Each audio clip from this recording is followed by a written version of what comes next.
Alright. One last set of things to do here.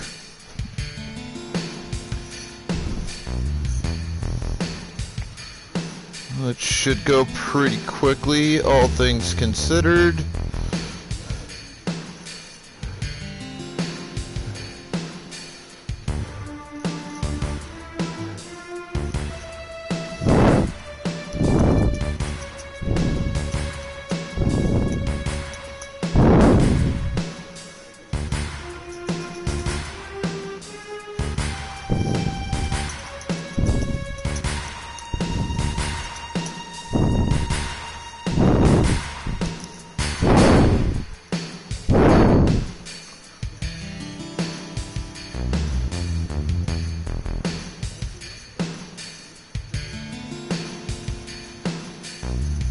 I miss those swine nub.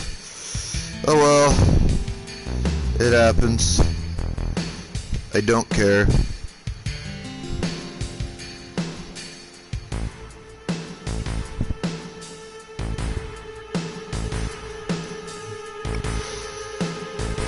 Alright, so now I gotta go to, what's her name's house? Down here in the Sector 5 slums. Aerith.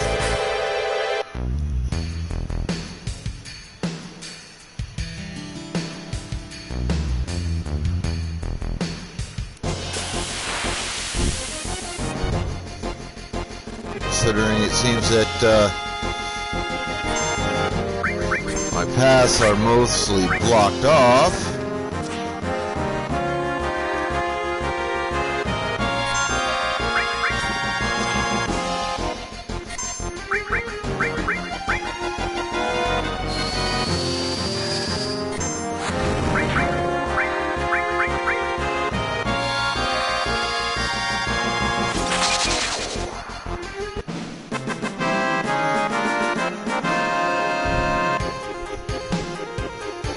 Motherfuckers stealing my shit.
Only apparently not much I can do there.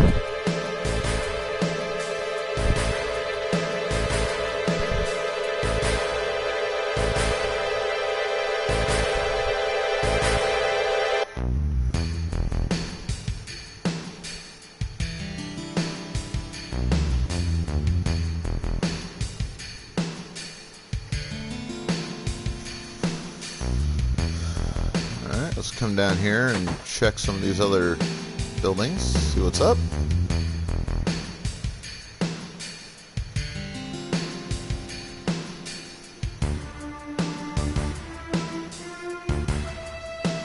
No, she did not.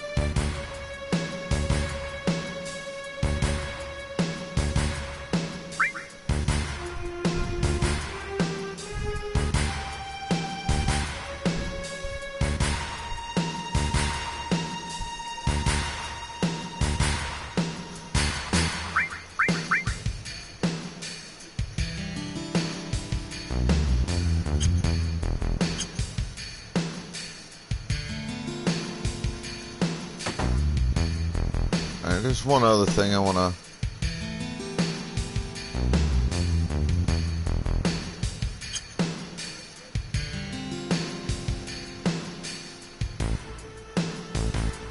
Huh.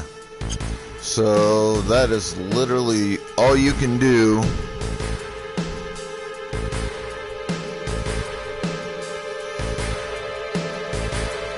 At least for now, in that particular building.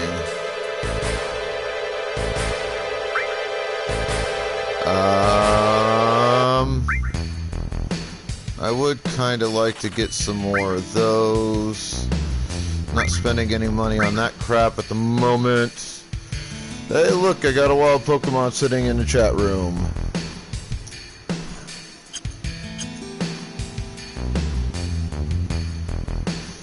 Kind of trying to find a weapon shop.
Hey!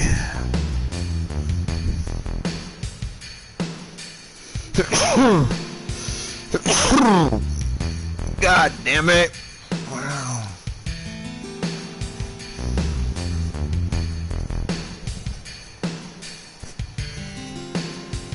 It comes at the most inconvenient fucking times.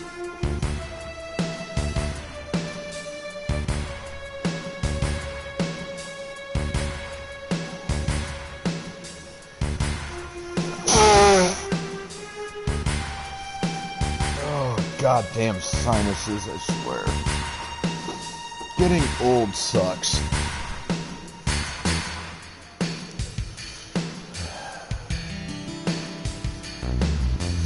As a kid, you're like, I can't wait to be a grown up and blah, blah, blah, blah, blah. Get to be an actual fucking grown up and you see how much life sucks.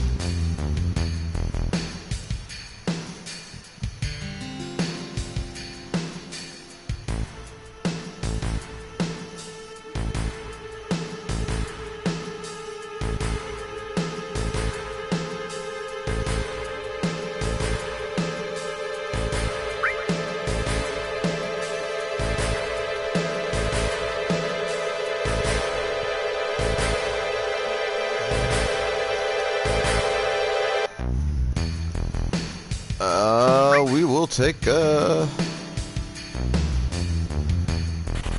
Titan Bangle.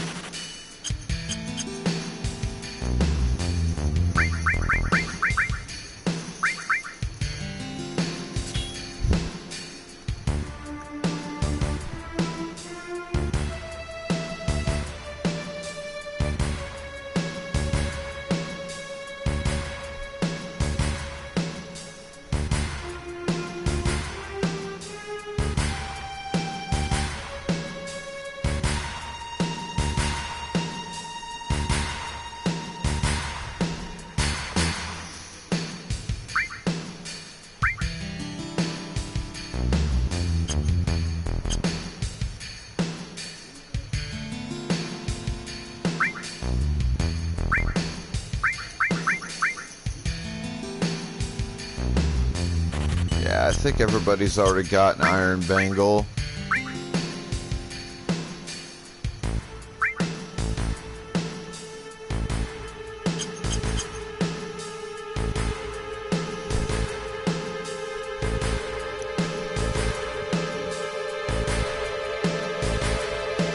Over here to the materia shop.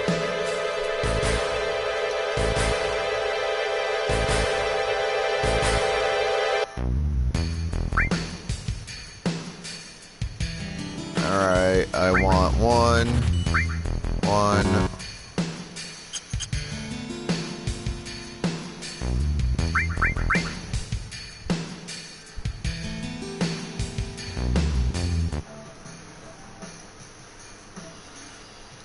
Alright.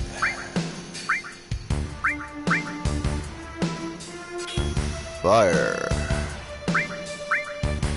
And we'll give you ice.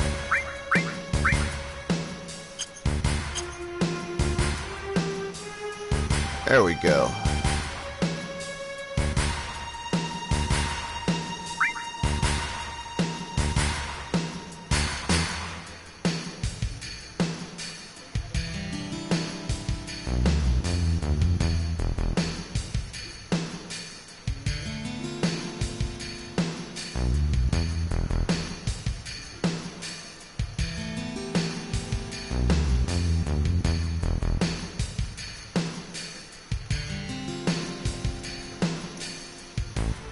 Now I think I'm lost.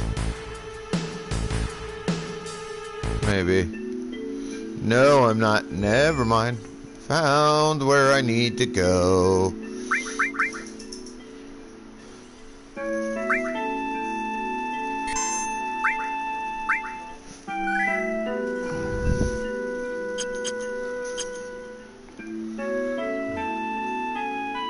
Now for a little bit of exploration.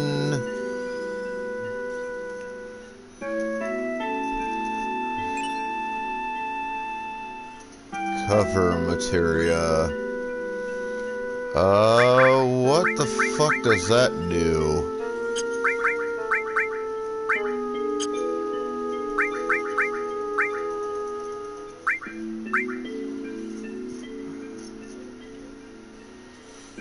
Ah. Okay, yeah, we'll give you that.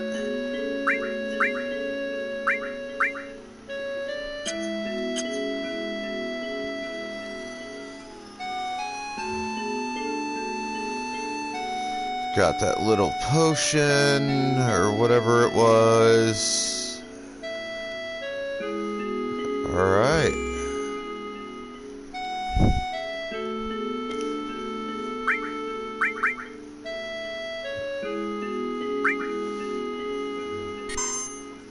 I don't know how substantive of a move forward of this I'm going to be able to manage today.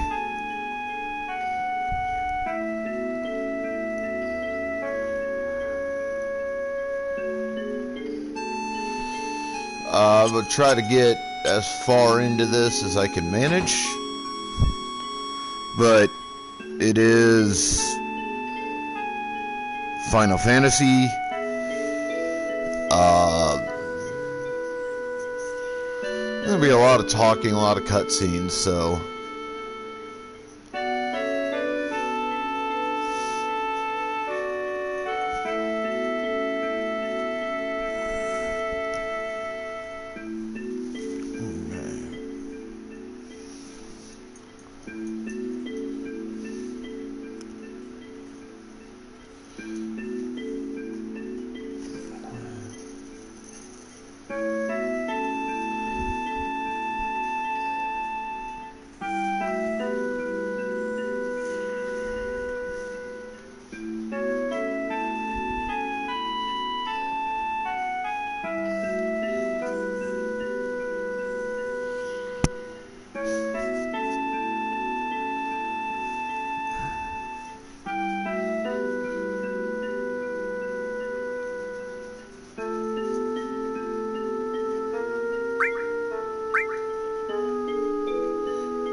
You can feel her disappointment here.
Good idea, Ma.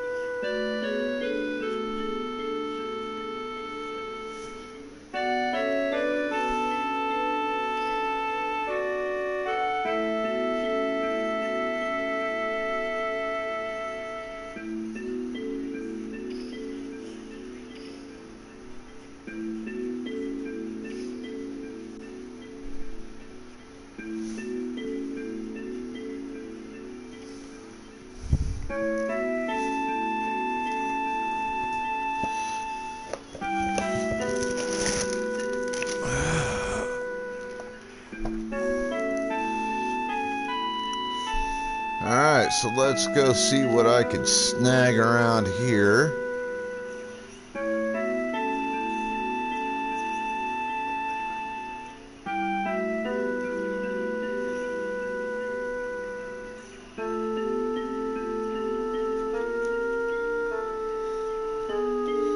I mean, I don't blame the mom for making that request. I don't. As portrayed from what I understand in this game, the group Soldier is a bunch of assholes.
This one comes out of the...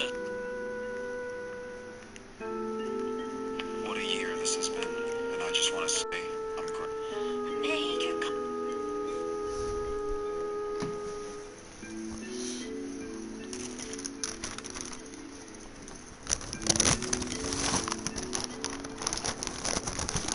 Oh, wow, history.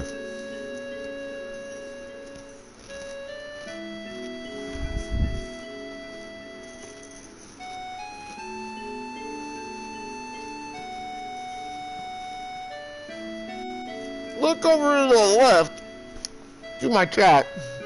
See a history right before it gets away. God damn it.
Ironically, I'm actively trying to get caught just for shits and giggles.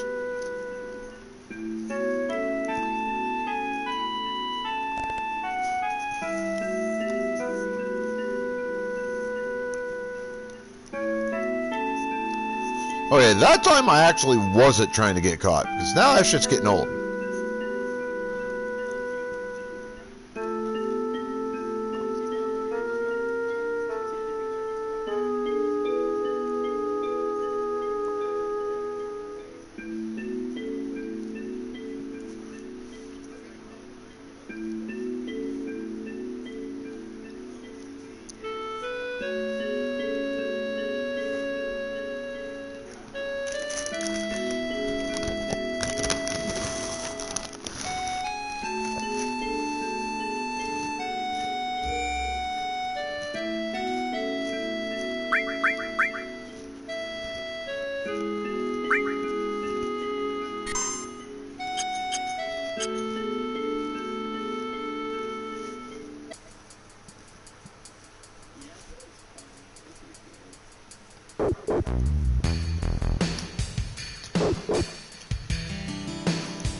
Okay.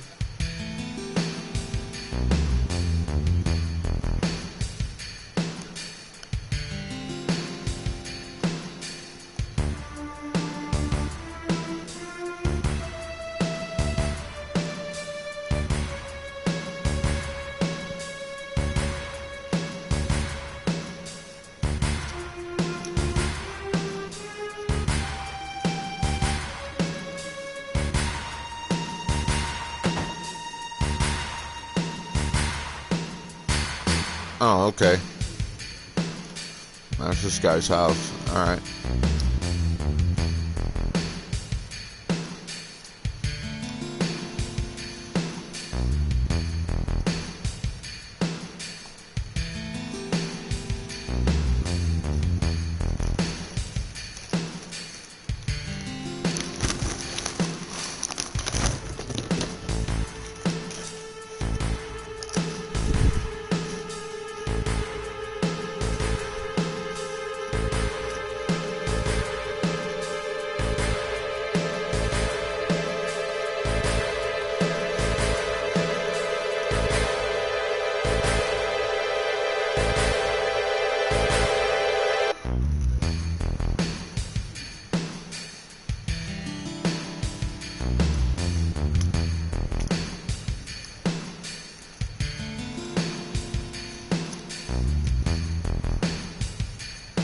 Cool.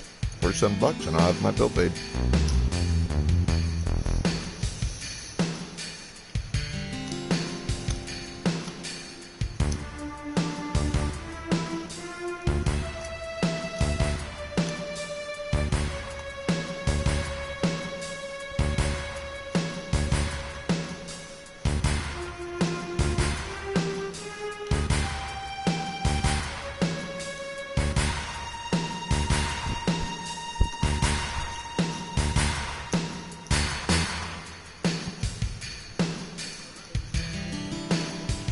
I did what the mom asked. I cannot be blamed for Eris being put in danger at this point. She chose her path.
Kinda wonder how the fuck she,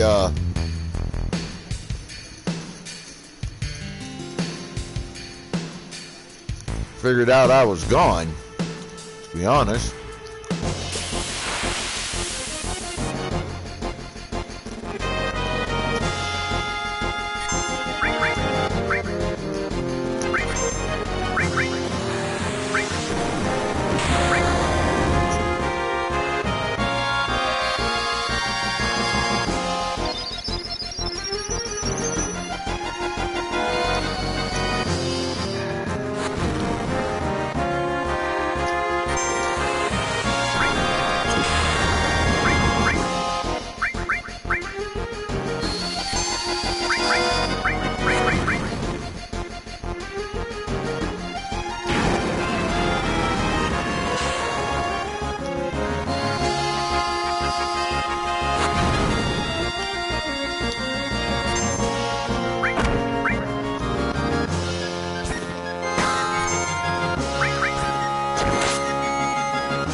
Okay.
Ah, okay.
How the fuck did they get 3 goddamn... That's bullshit.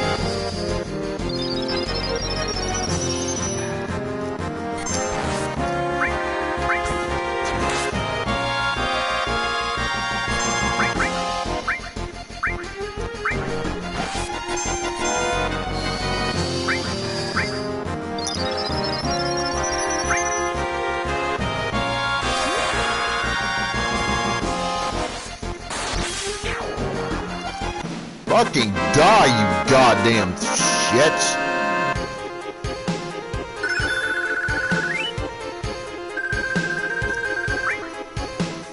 Hey, Wild Ladybug. Pokeballs out, folks.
Okay.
Oh, excuse me, chat.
fuck is that bullshit?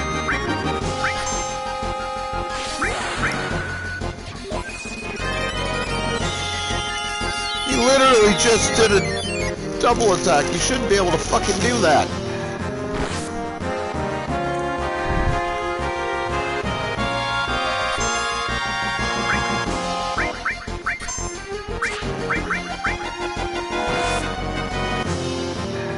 So basically every time one attacks, I'm getting hit twice. So all 4 on board, it's 8 hits around. That's bullshit.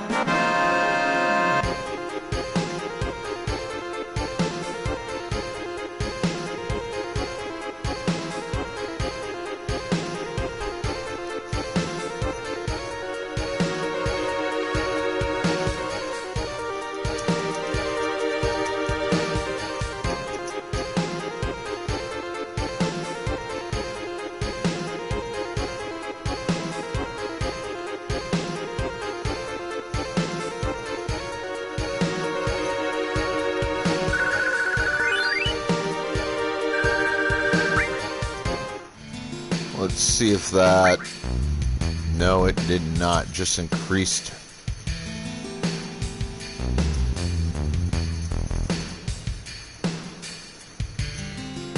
Jesus Christ.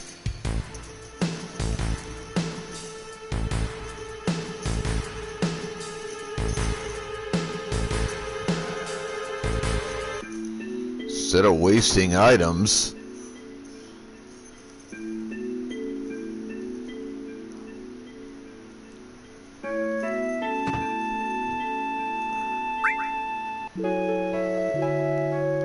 Better just go ahead and sleep.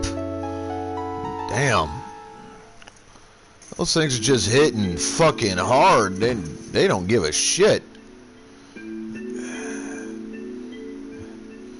The houses just have a lot of HP. Those little fucking dogs don't have a lot of HP, but goddamn do they fucking hit.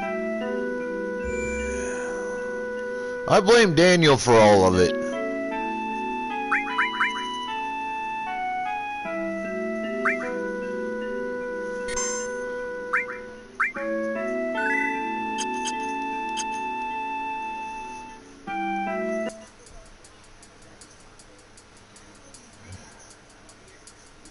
It's all Daniel's fault. God damn it. Come here.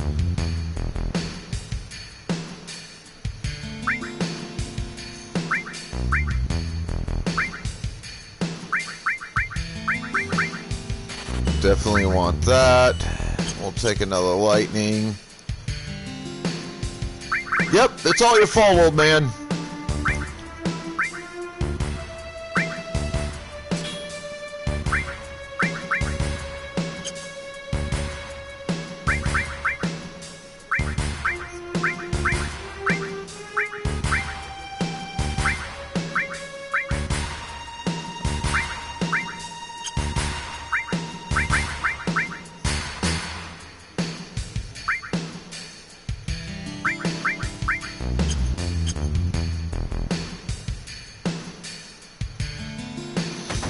So what's up, dude?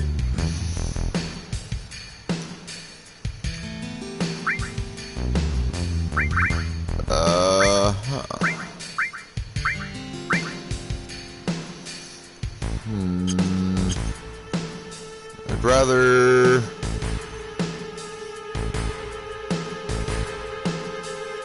Where was it? I think this is it.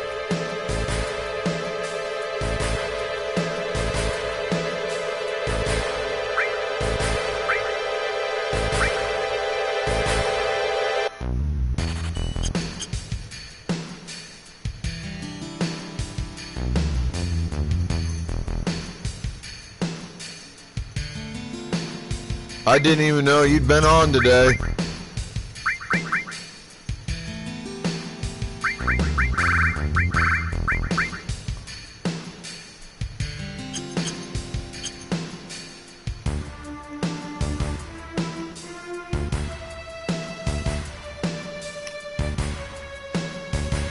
I need to train. because I am getting my ass kicked. Spending way more magic than I'm comfortable with.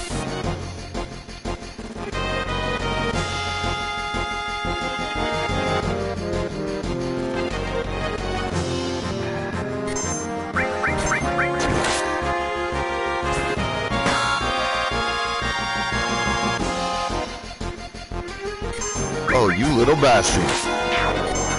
You better give me back my motherfucking potion, bitch.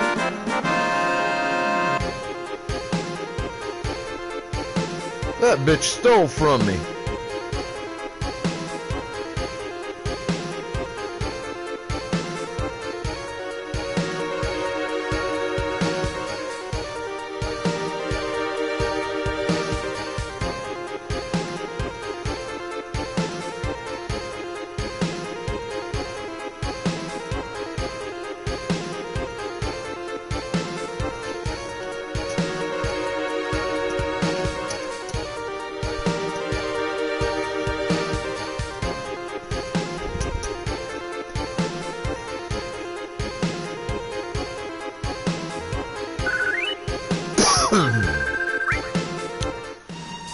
Alright, we'll come over here and train, because I ain't gonna get much out of these guys.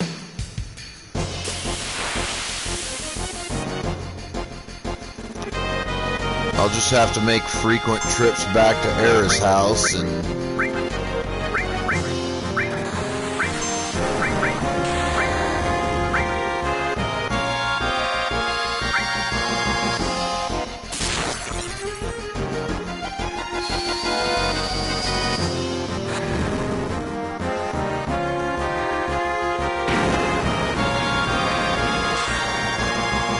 Oh, that's painful. But not so bad this time out.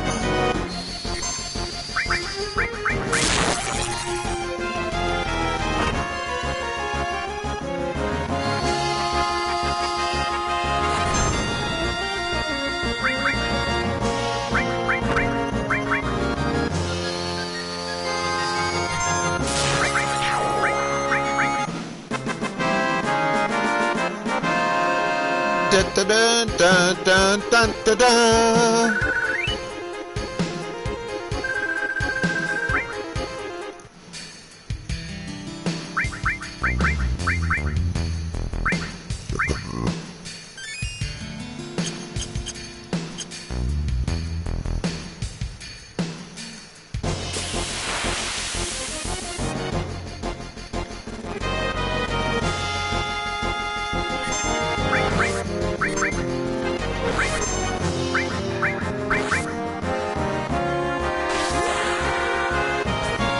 Cross slash!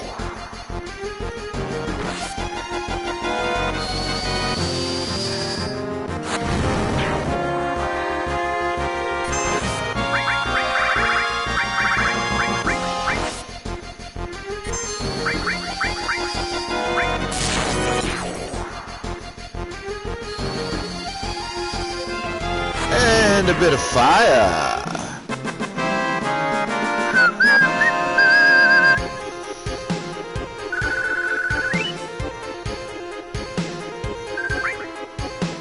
Yeah, Eris takes some pretty nasty hits off of that right now. She's so low level.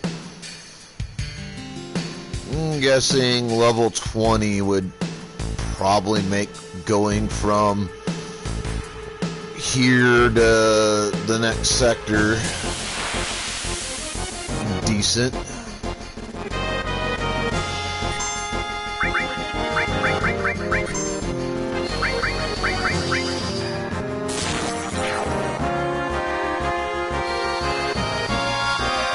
Trying to level up my materia.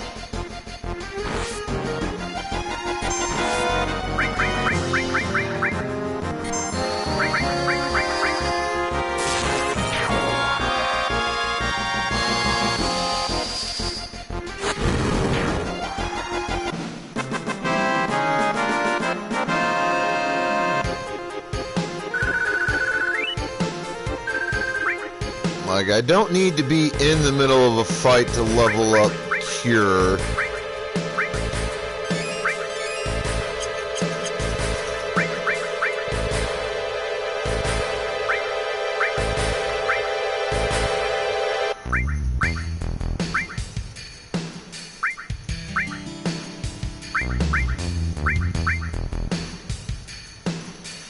it's a wild ferret. Daniel got naked and started running wild in my chat room. It's nasty, folks. Cover your eyes. Cover your eyes.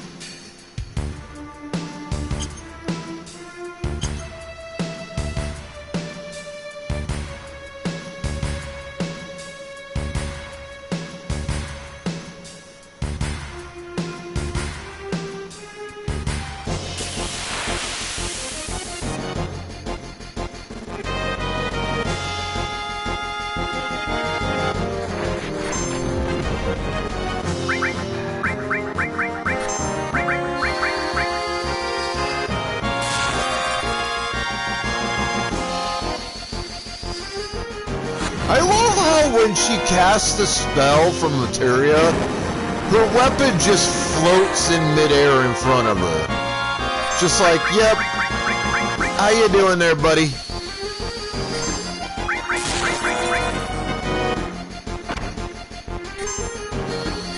Ooh.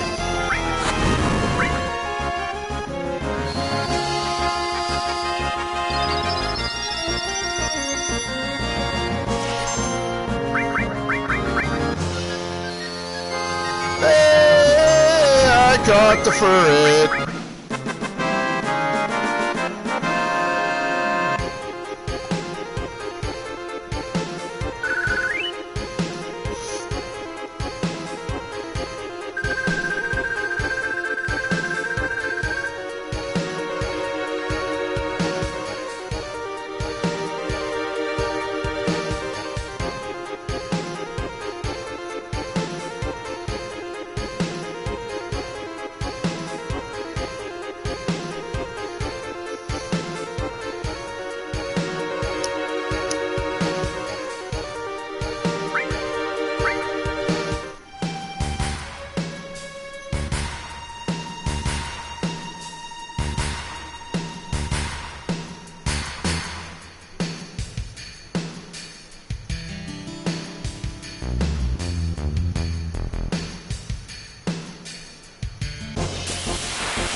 You guys, I'm going home.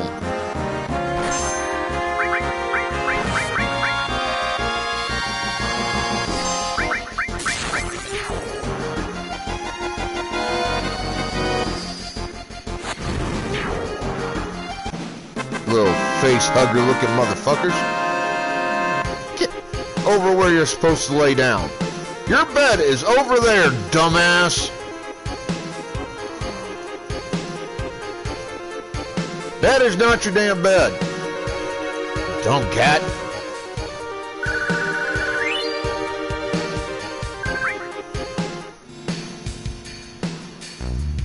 Alright, where am I sitting at?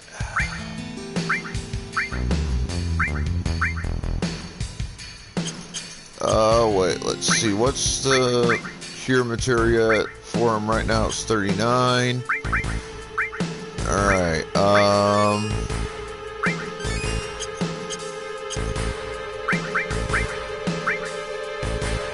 still 39. How the fuck are you supposed to level materia in this game?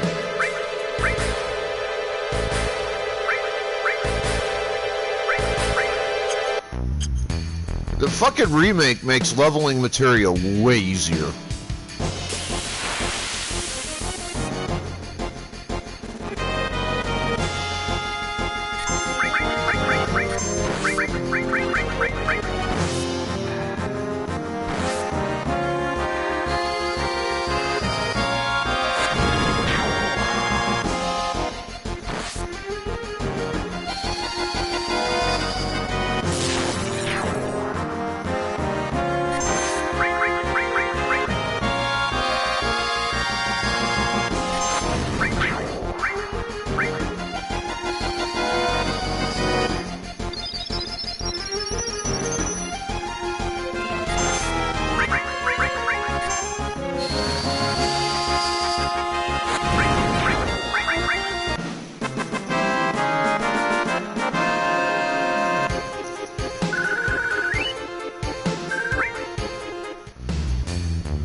Well, I've gotten Aerith leveled up a little bit so far. Or Eris. Yeah, that's not terrible.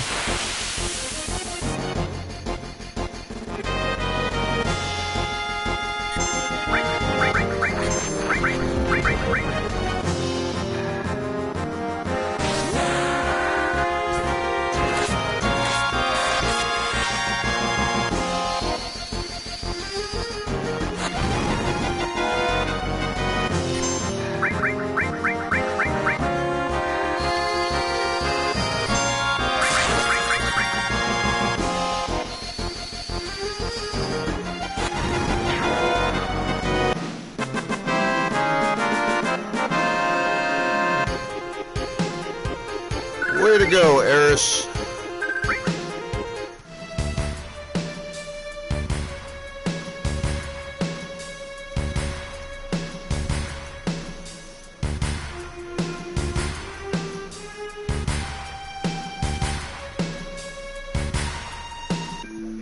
There it goes. Just to save money on items for curative purposes.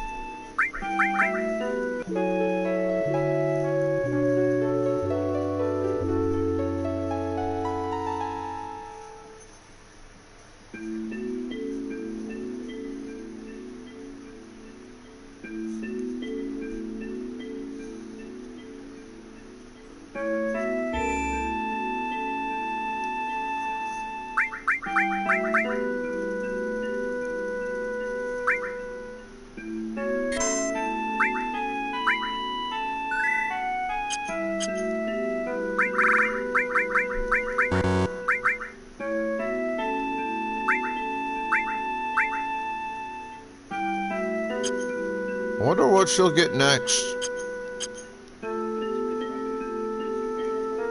I got Braver Slash and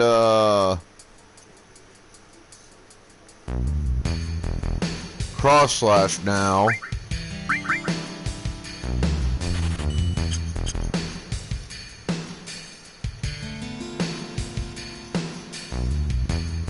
For Cloud.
Now I got Cloud at 12.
hopefully catch Eris up level-wise pretty quickly.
There we go.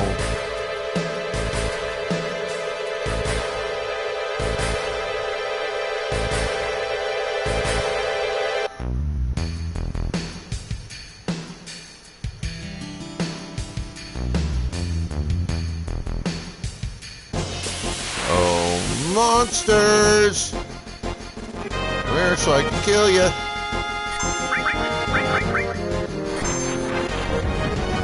Puckletoad! Get the Pokeballs out.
At least I'll catch Eris up pretty quick level-wise. That's gonna help.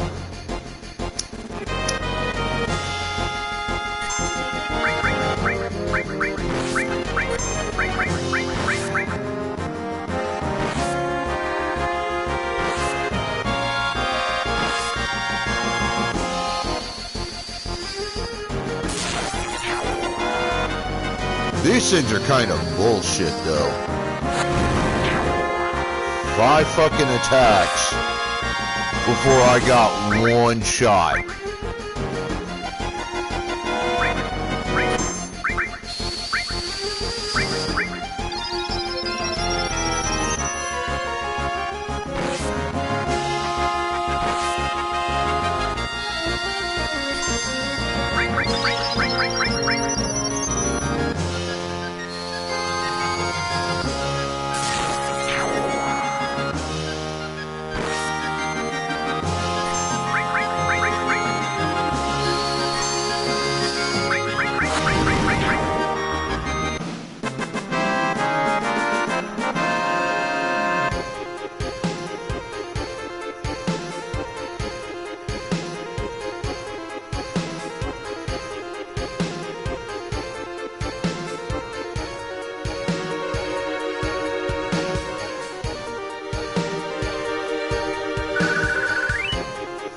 Eris is already almost level 10. I'm not even halfway to, barely a quarter of the way to level 13 with Cloud.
Starting to take a bit less.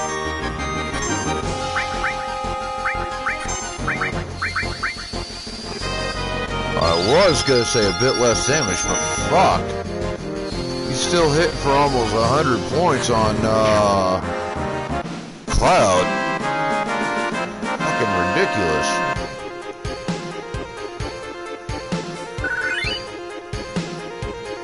There goes level 10 for Eris.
Huh.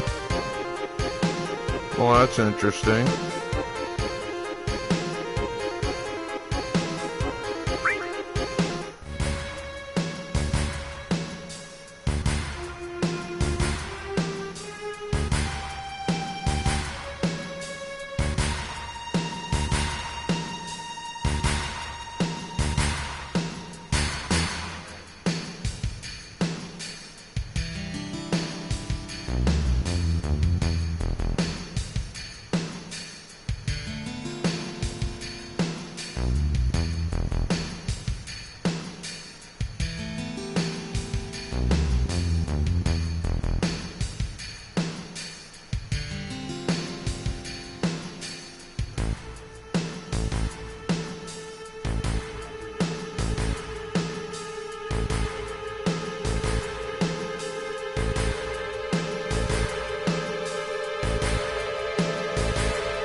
Let's see. Yeah, I think I can do one more before I need to run home and rest for a minute.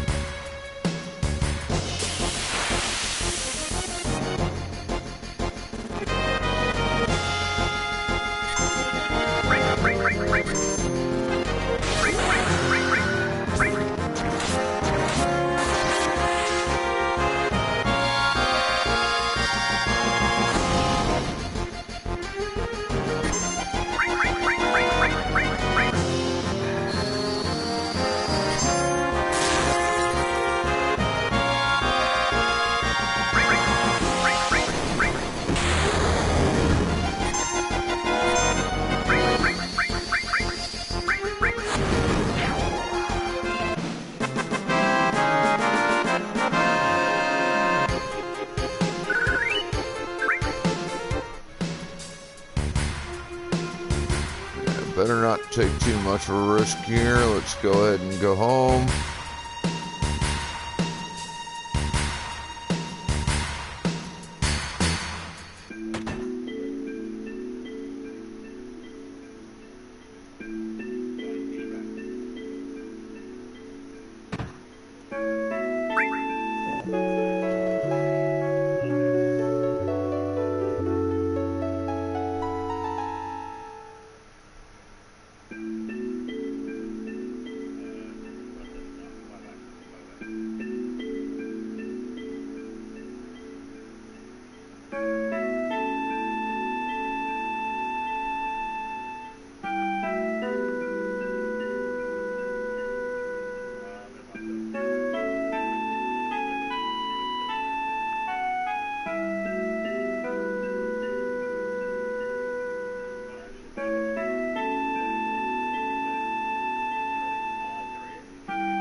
I did not realize that material leveling in this was going to be so difficult.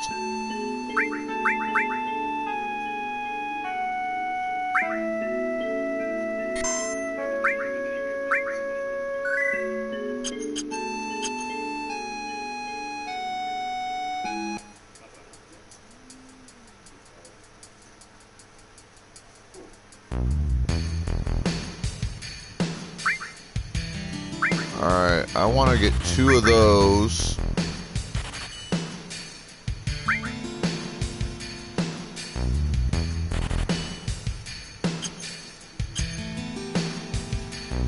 So that next time I meet up with Barrett and them,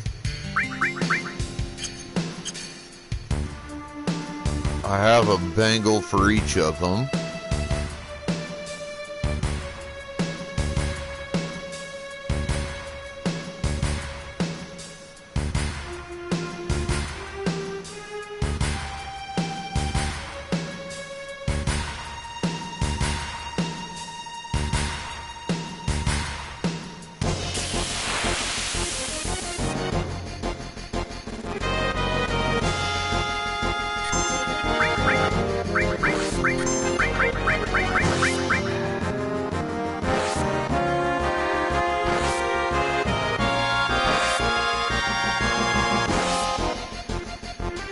Look at that. 6 fucking attacks before either one of my readied attacks fucking went off. That is bullshit with these damn things.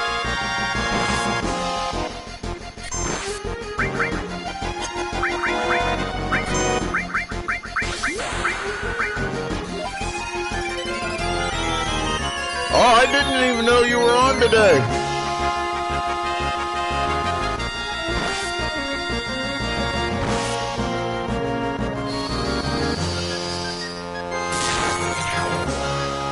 Well, other than frustration at how cheap some of the enemies in this game are, and how incredibly difficult it is to level up materia in this version of Final Fantasy VII,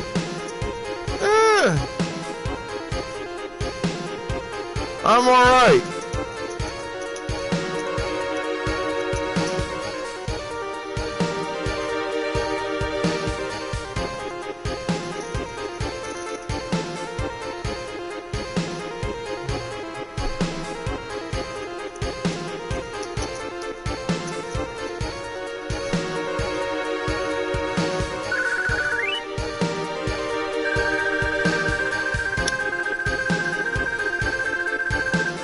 Like, that is a change between this version of Final Fantasy VII and the remake that I have a great deal of appreciation for, is materia level. Like, getting that shit done in the remake is so much easier.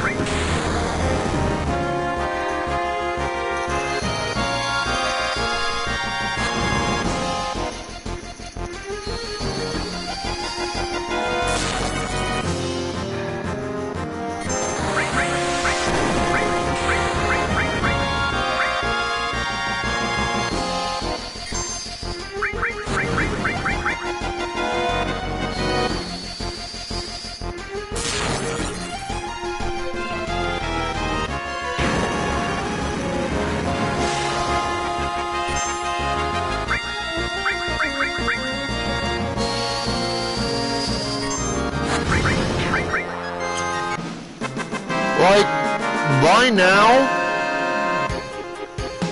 in Final Fantasy VII, the remake, I'd have maxed my lightning materia and fire materia. As much as I've been using them in the last 40 minutes, both of those would have been maxed the fuck out. And then we have these little motherfuckers that apparently get to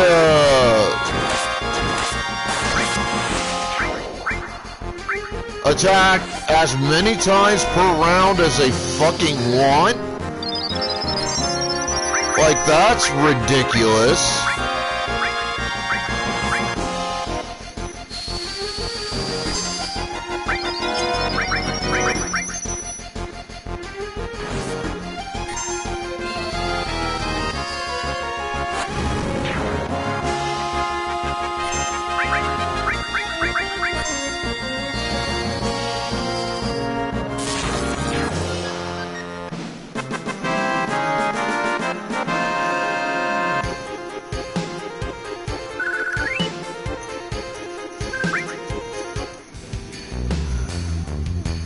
I mean, I realized this was like, I believe, a PS1 era game.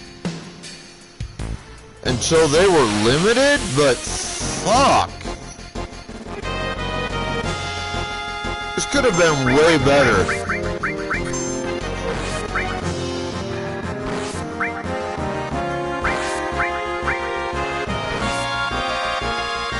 That was like 6 goddamn attacks before one of mine got to pop off. And I had to waste one on a fucking limit break to heal myself.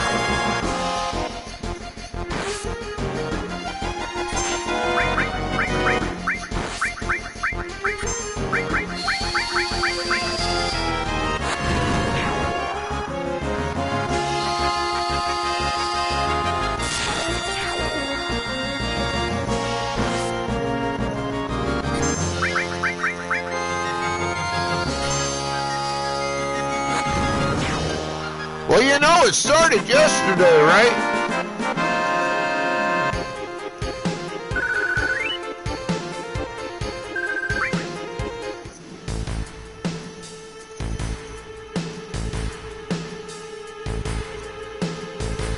obviously I didn't get very far yesterday. I'm still basically at the start of the game.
And look at this.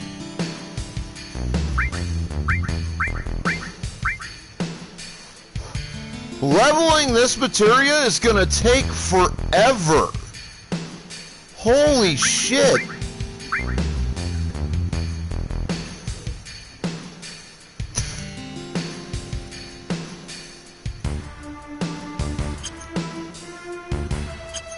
And you know, the time thing sounds like it's a you issue, not a me issue, if you were living on the right side of the world. Oh yeah, the grind is very real. This is gonna be one of the grindiest games I have ever played.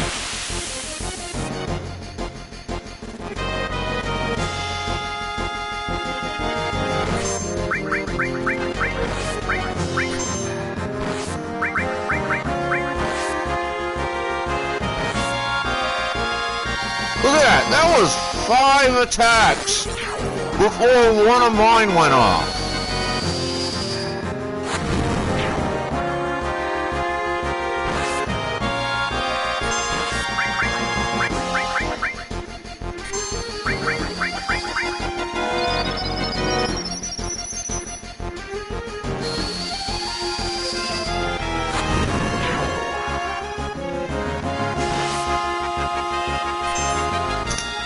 At this point, with these facehugger mutant-looking motherfuckers, I wouldn't be surprised if every time I go to pop off an attack, I get nailed like twice. Like that wouldn't, at this point, that would not surprise me with those damn things. They just, like, the AI built in for them are just like horrendously fast. A little bit, because this area is pretty strong and my characters aren't. I'm also farming some money so that I can stock on healing items and shit.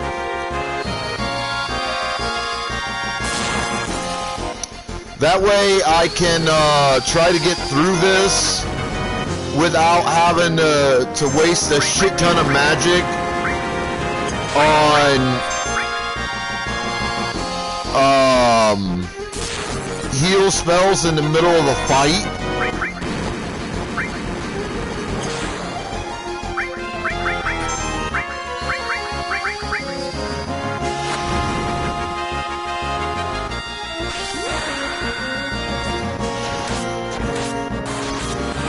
So if you're familiar with the story of the game, which I'm not entirely, I just saved Eris from a group of people that I guess are at least associated loosely with the Soldier program by Shinra. So I'm right next to where she lives, working on getting from Sector 5 to Sector 7 and back to Tifa's bar because I got split off from the group.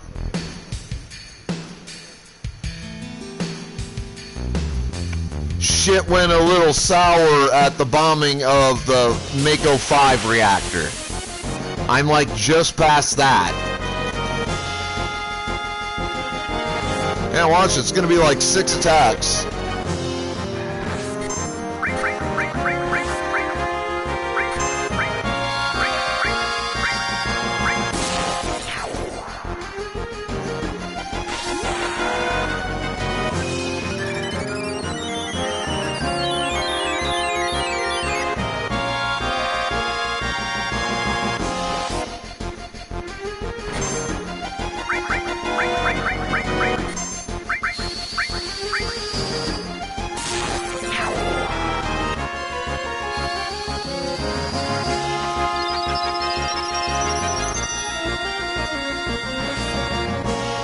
I know, right? Like, these little facehugger motherfuckers are really, really strong. And it's not strong in the sense of their attacks are powerful. Their attacks are weak as shit. But when the AI's giving them, you know, 4 to 6 attacks before I get to hit 1, and you see where my stats are right now. Like, count them. There's 1, 2, 3, 4, 5 attacks at least right there in that sequence before I got any attacks off.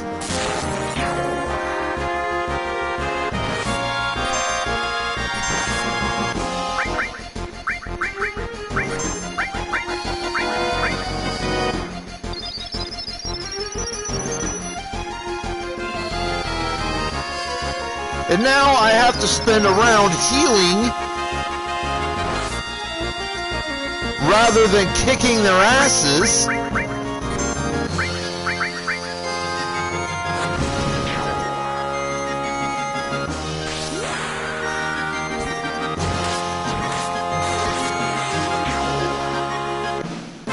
Like, those things are, like, attack-wise, like, they don't do a lot of damage per attack.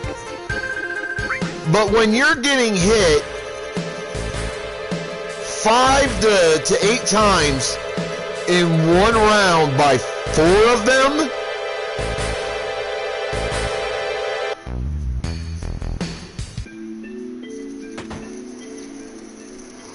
before any of your attacks go off, that's a lot of accumulated damage.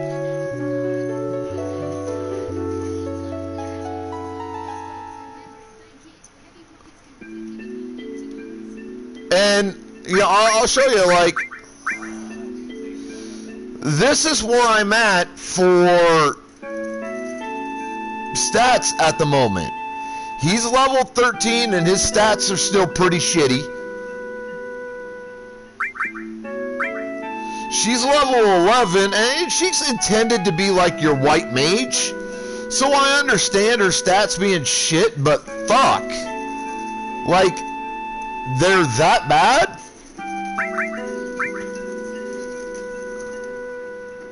Like, their defenses are shit. Look, his defense is 40 and defense percent is 6. Hers is 38 with a defense percent of 5, whatever the defense percent bullshit means. And then look at this. This is my materia. You've seen how much I have used it in the fights that you just saw me go through. Look at those numbers. 432, and I still need almost 1,600 to level up the lightning. I need almost 24 for cure, but he doesn't use cure that much. I still need damn near 16 for the ice. Almost 18 for the fire, and he started with fire, ice, and lightning. Or, lightning and ice. Like, he started with those.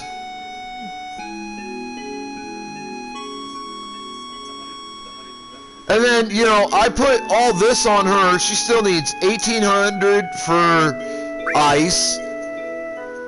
Her fire's only not even at 350, not even at 340. She still needs almost 1,700 for fire. And that is her primary spell I use. Why the fuck is that not higher? Why am I getting so little AP? The reward versus difficulty of the combats in this area is ridiculously high for the danger, but ridiculously low for the reward, for what you need for rewards. I mean, sure, I'm making money hand over fist. I'm making fucking bank. And she still needs like 2,200 for cure. That's her second most used spell. But yeah, I'm making bank for money. I started that set of fights at practically nothing. Like, literally, I started that set of fights at almost no money. I had like maybe 50 gil. I went through about a dozen fights. I'm up to a little over 2,200. That's good. Sure, I'll take that. But then there's things like the limit break too. This shit takes forever. It took over 4 hours of gameplay just to get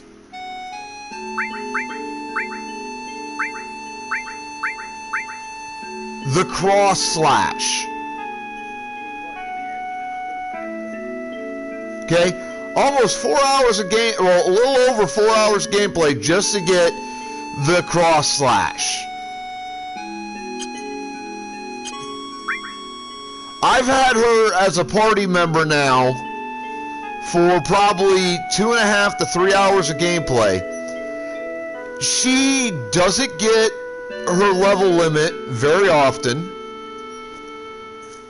and I still haven't gotten a second level limit for her level 1 level limits.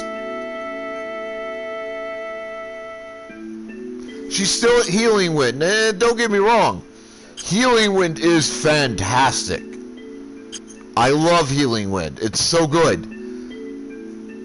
But really, dude?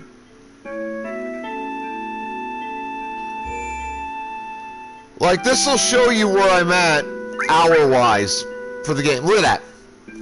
I'm almost 6 hours into this game. I'm going on 6 hours into this. And you see how little of a boost to any of the important shit I've gotten. 6 hours in, I'm only level 13? Are you fucking kidding me? Any other Final Fantasy game I've played, I get 5 to 6 hours in, I'm close to the level 20 to 30 area. I am way beyond level 13 at that point. 5 hours and almost 15 minutes into this, I've barely got Eris to 11 and barely got Cloud to 13. I've barely gotten anything out of the fucking limits. I've barely got any XP onto the materia. The only thing I've gotten out of 5 hours and 15 minutes of play is money. That's worth a damn thing.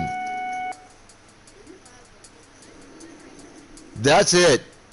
Money.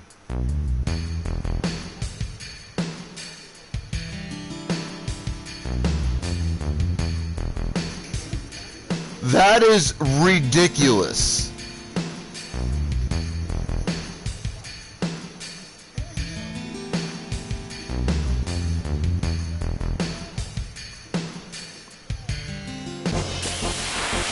And my boost per level for like HP and MP have been shit.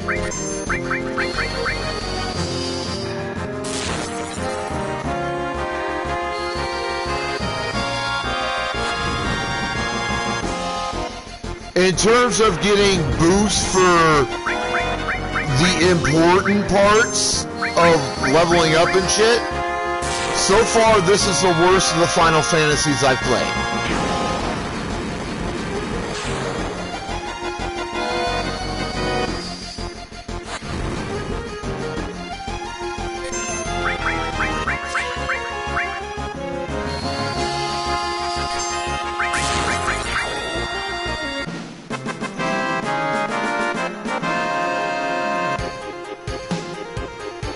I haven't gotten any weapon upgrades except one for Barret, and I've been to 3 separate weapon shops by this point.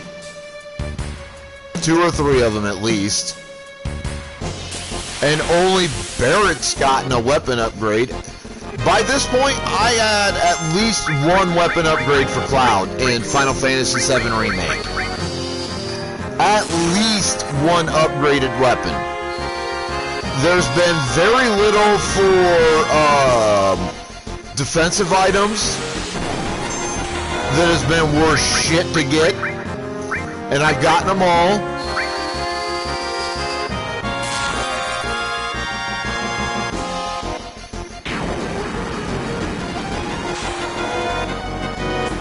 I mean, I literally have my attacks and my defenses as maxed out as I can make them at this point. And you see how badly I'm still getting my ass kicked.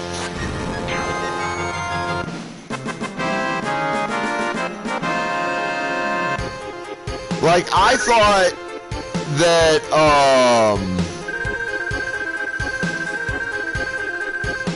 Digimon World Next Order was grindy, and it is. Digimon World Next Order is easily one of the top 3 to 5 grindiest games I've ever seen or played. But holy shit, this is so much grindier. That there's 3 fucking attacks before I get 1, and force a use of the healing limit. I was already down 1/4 of my life points.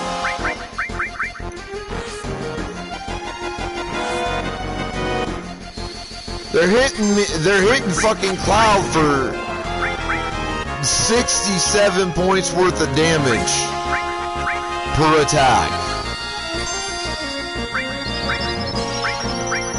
And even Eris is getting some heavy hits on.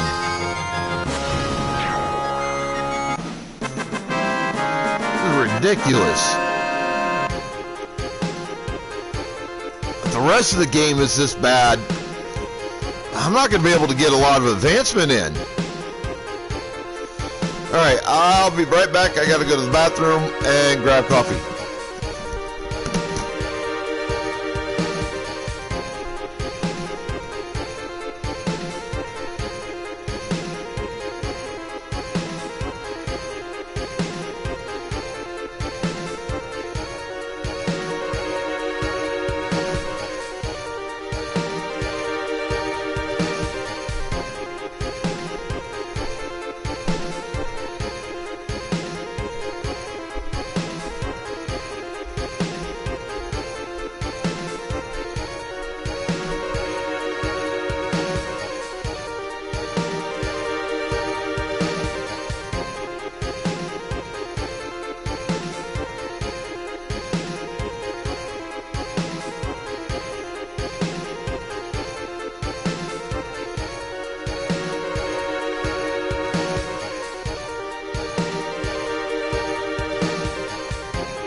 and it also kind of depends, honestly, Death Knight, on what you're fighting.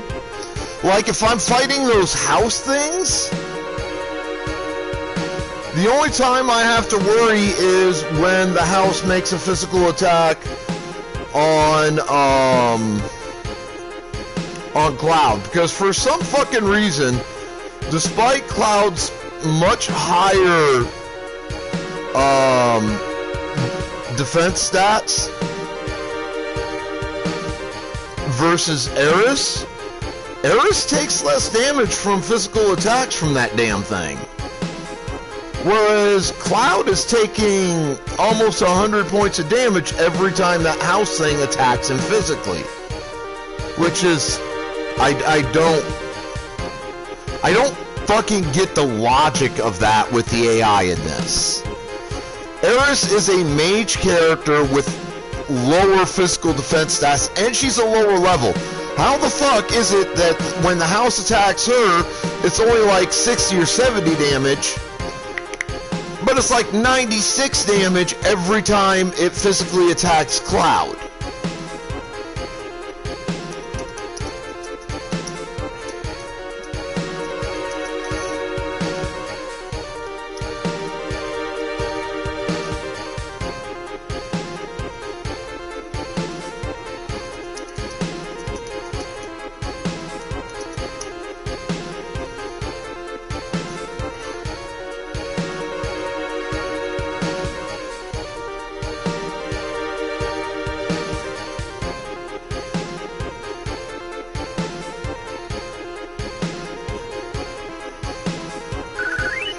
Like, can you explain that fucking logic?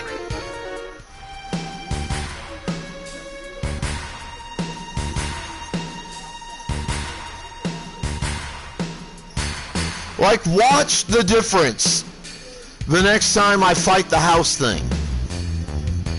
Which, I don't even understand why that's an enemy. That makes no sense. Yeah, okay.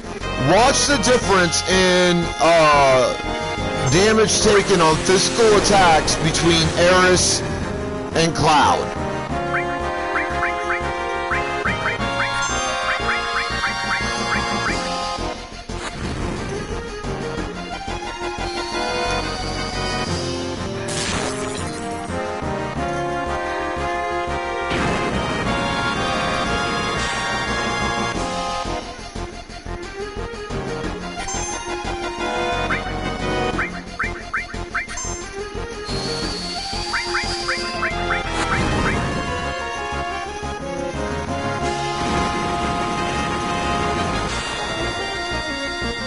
I mean, Cloud's even taken more damage from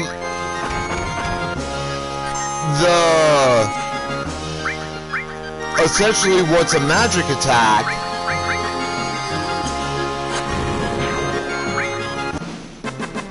versus Eris by at least a 10-point margin.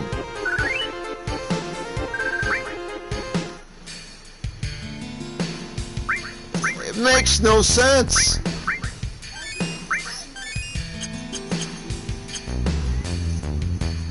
Eris is literally the weaker of the two characters in every way. How the fuck is she taking less damage from anything?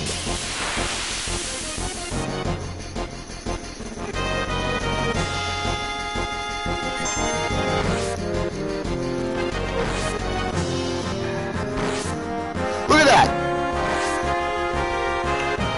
I took 2 attacks at 30 plus damage on Cloud in that first 4. Eris gets 1 attack at 16, and then Cloud takes another 16 damage from another attack. But notice how Eris is not taking anything above 16. Not a single one of the attacks she's gotten hit with has been more than 16 damage. Look at that. 16, 16, 16, 16. 16.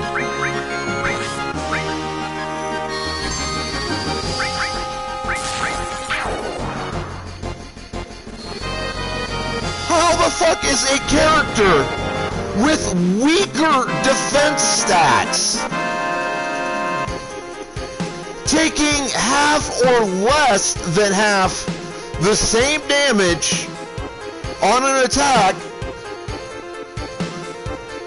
as the character with the better fucking defensive stats?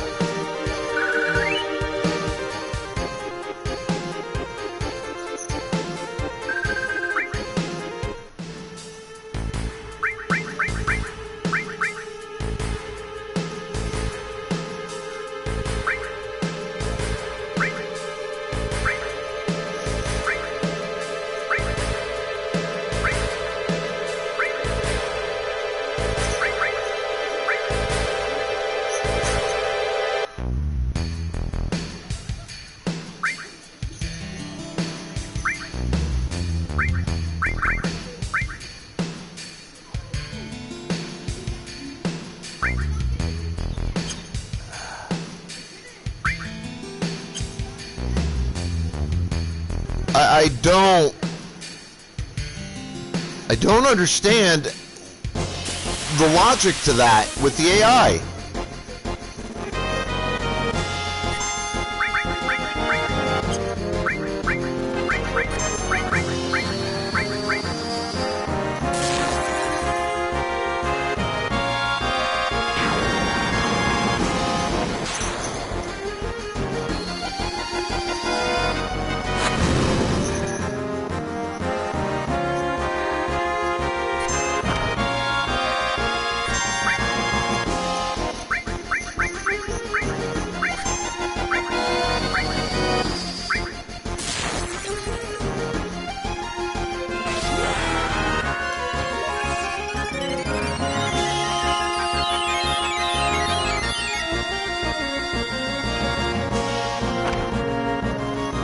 And now she's starting to take some damage.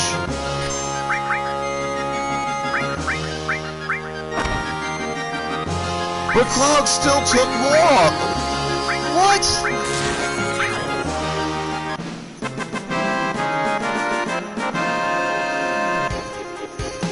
Same tackle attack was used, and Cloud still took at least a point. The fuck, game? Get your shit together.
Okay, that one made perfect sense why I took less damage with Eris. I had her defending.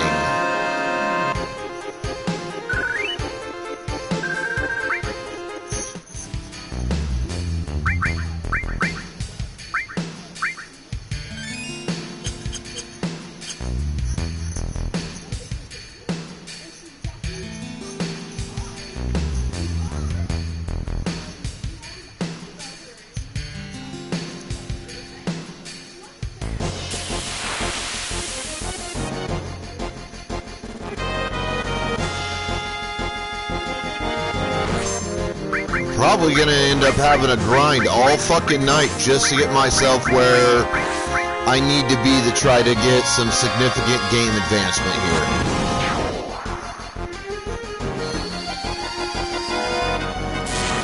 Because I am still taking massive hits.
Alright, let's go buy some goddamn potions.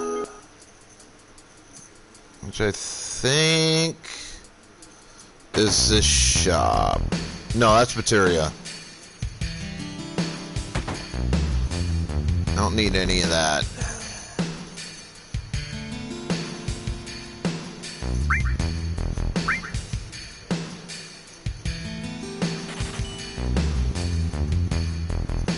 Alright, that puts me at 84. I kind of want a few more Phoenix and some tents.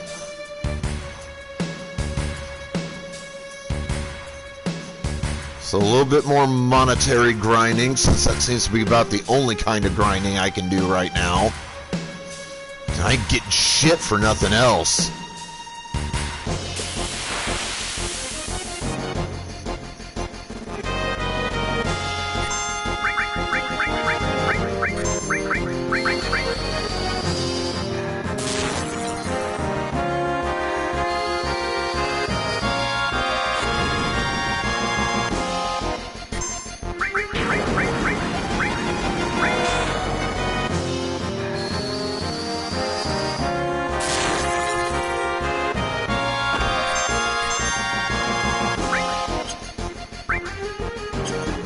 We'll save that. I don't need it right now.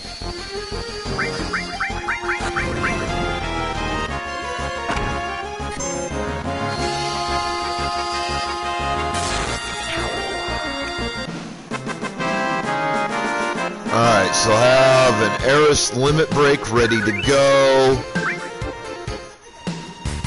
We'll pop that off right away in the next fight.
Wildly run!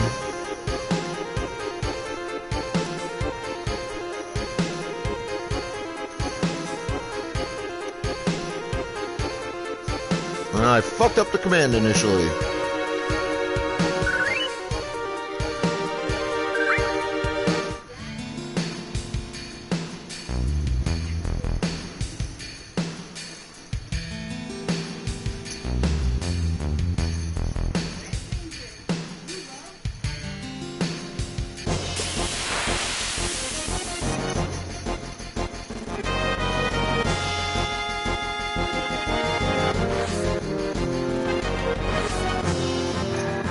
Shit, 68? What?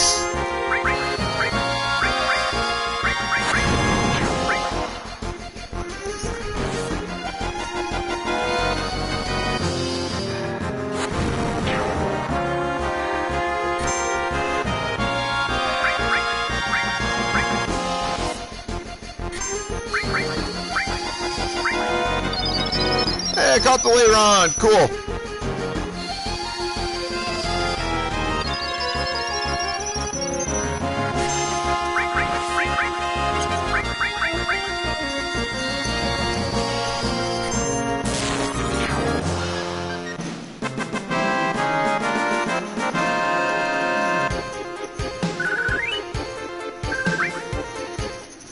I wonder.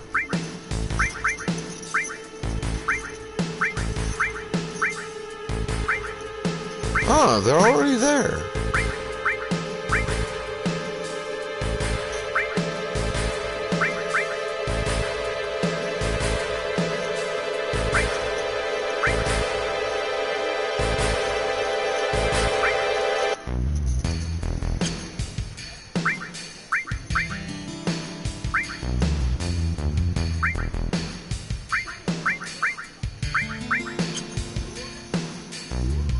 Huh. So they must have it listed in alphabetical order then.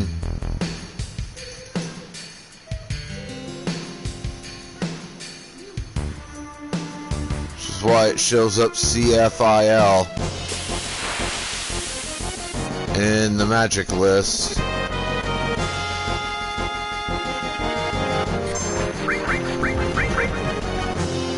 Oh, that shows up as B, then... Well, that's weird.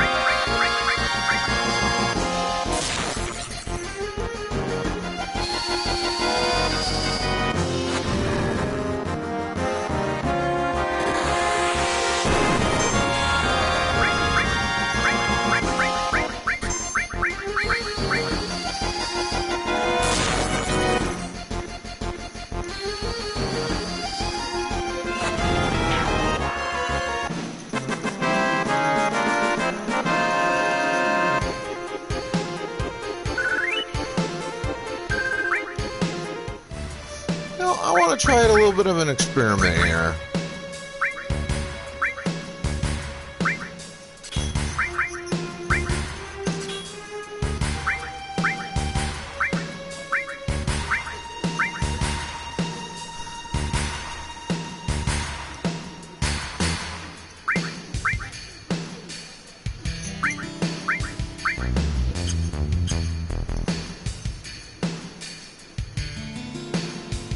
That'll at least shorten the list of spells I have. Make it quicker to get the lightning spell that I always use.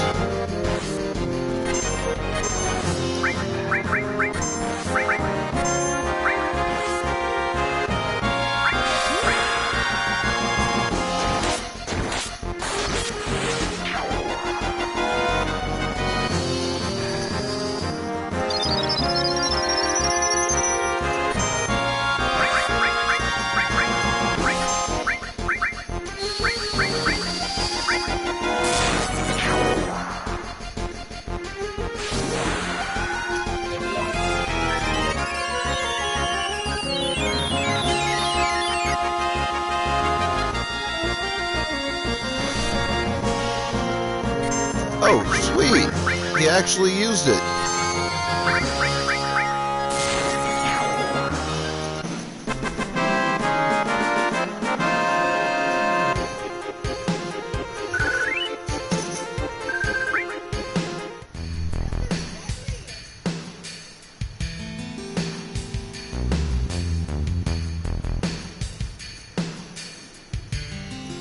need about 2,800 gil all told for what I'm planning.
Did you get yet another goddamn attack before the fuck?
Alright, so I'm most of the way to the monetary goal that I've got set for now.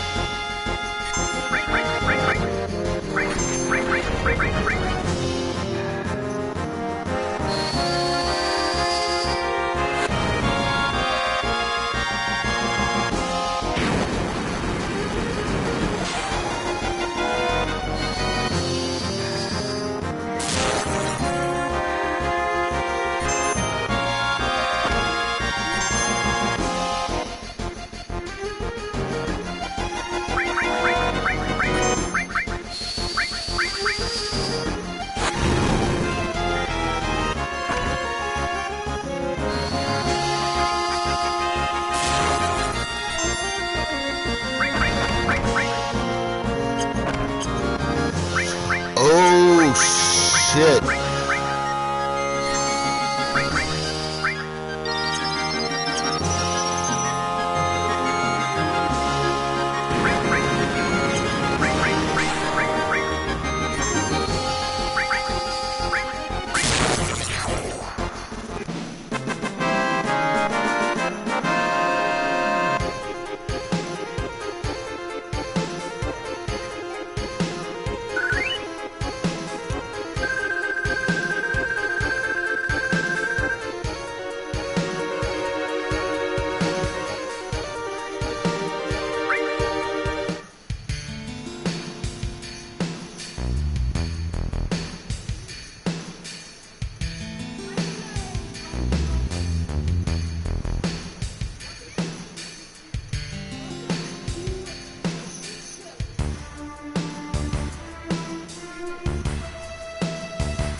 game, huh? Let's check it out.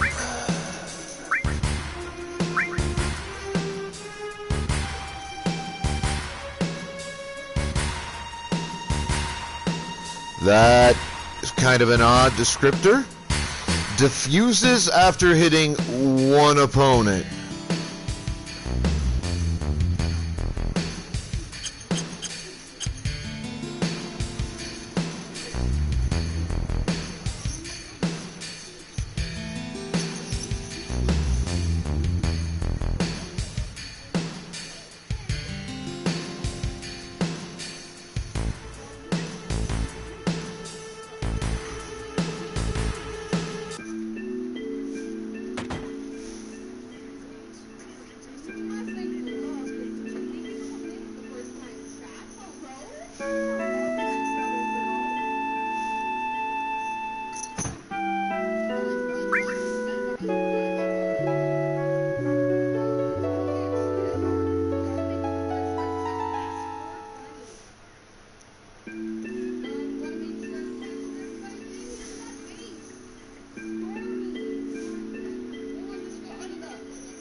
Alright, stop in here first. Pick up possibly something, maybe? Grimmsnarl! Whatever the fuck that is. Get your Pokeballs out!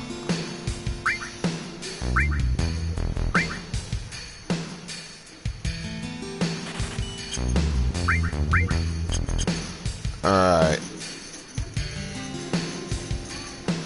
So I like things being on an even keel.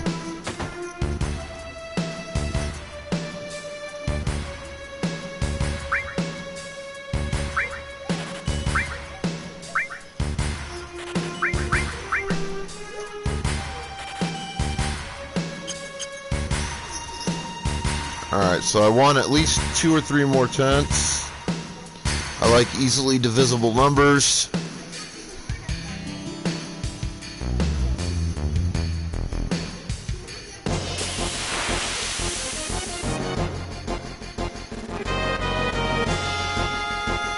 Great, more of these damn things.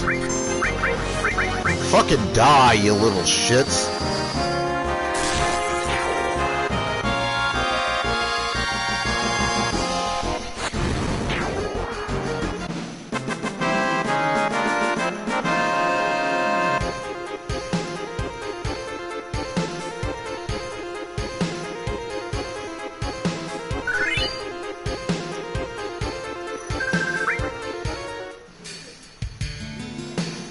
I caught the Grimmsnarl.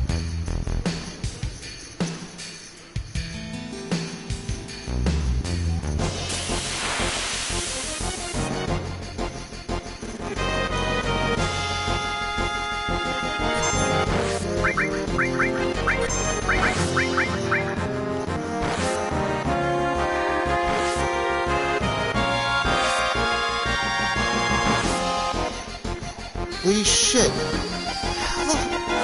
Why is he taking so much more fucking damage? Fucking Christ, dude! I literally just got through fucking healing up and he's already down to almost half health.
Seems the paralyzed part to that slash attack actually functioned in this fight.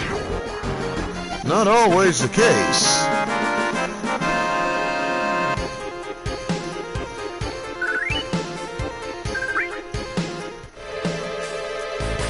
The paralyzed does not actually pop off all the time the way it probably should.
Just for, people come in, if you're a streamer, just know if you've gotten bits today, you notice that Twitch is giving you extra bits every time somebody gives you bits, and you didn't bother reading the promo thing that popped up today, the notice about it. Yeah, there's some kind of bits promo thing going on. I don't know if it's just, I don't remember if it said it was just today or if it's for the next couple of days or whatever. But yeah, that's what that's about. There is a special promo where Twitch, if you give like 100 bits or something like that, Twitch is giving an extra like 30% of that number or something to that general effect.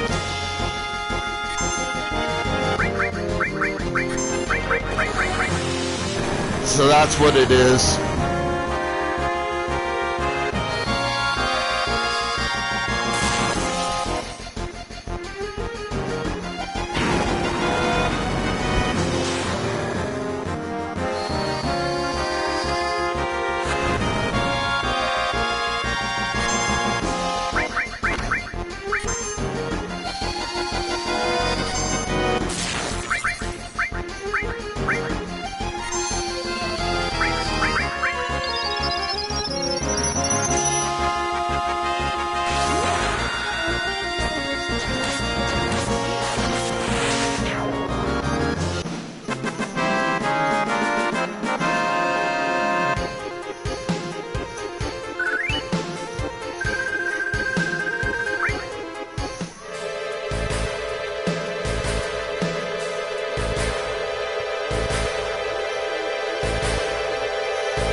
Still okay on health.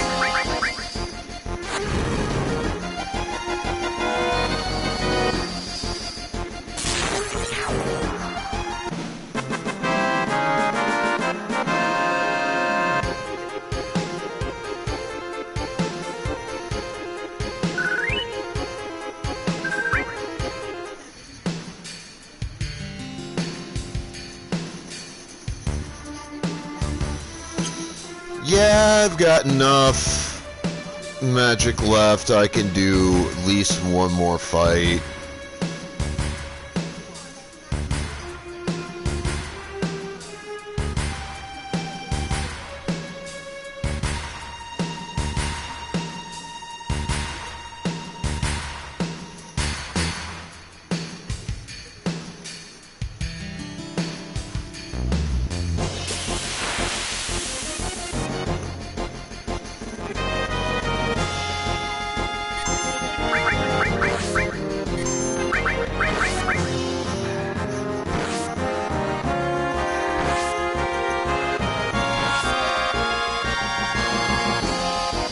Fucking ridiculous how many fucking attacks I get in such a short period.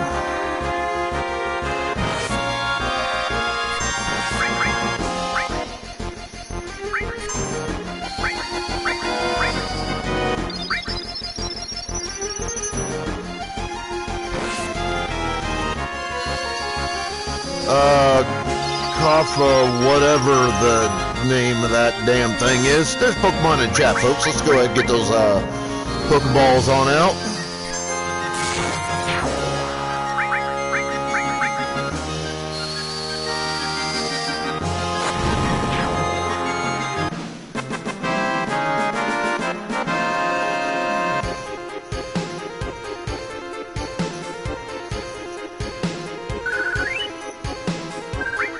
All right.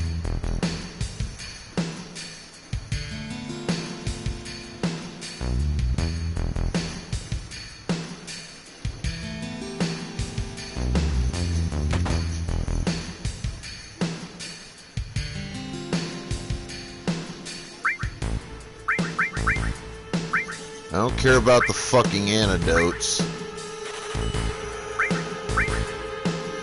But I'll grab a few more just to play it safe.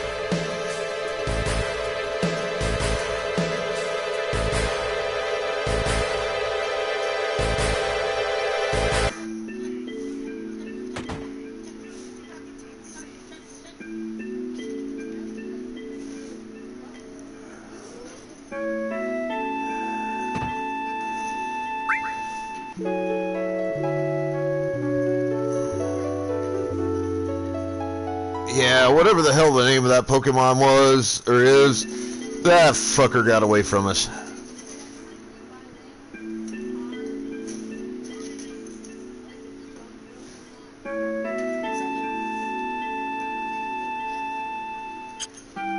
Still came out with a surprising amount.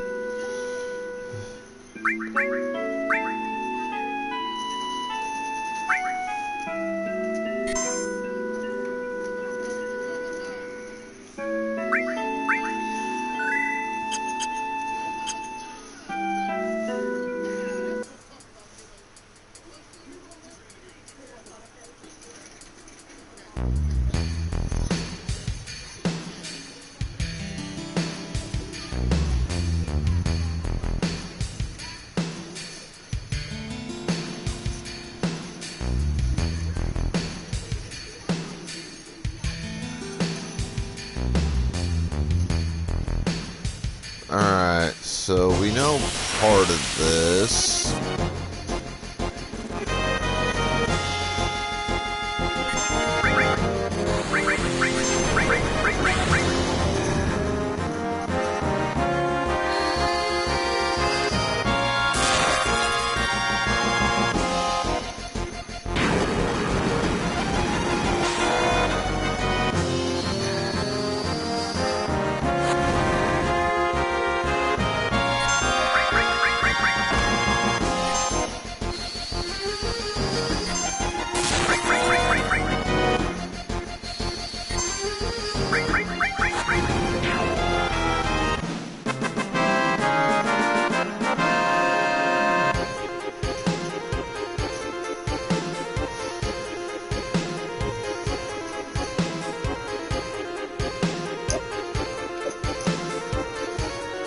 Alright, we're going to pause for a little bit right here. I need to go to the bathroom, get some coffee. I'll be back in a little bit.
Okay, I know that music is fucking annoying, so let's get off of it.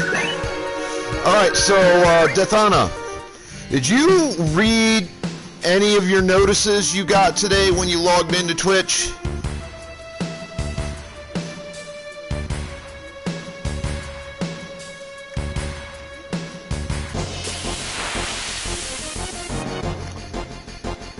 There is a reason I ask.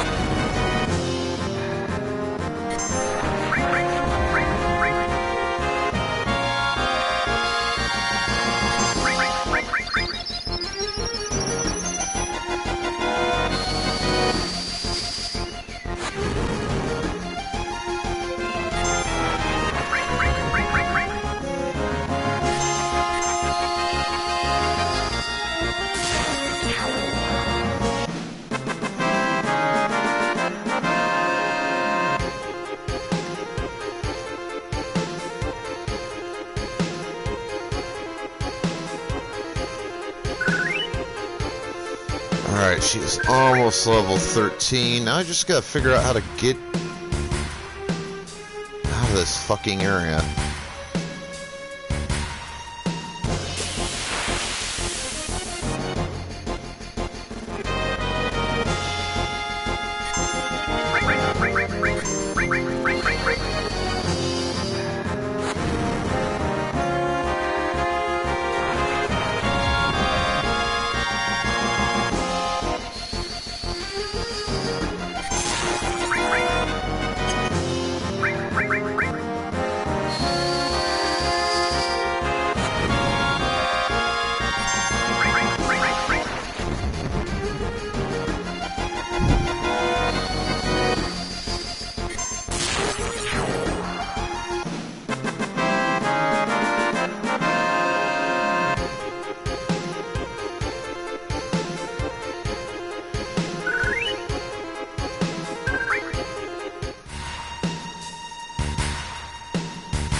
Gotta figure out how to get past this fucking section.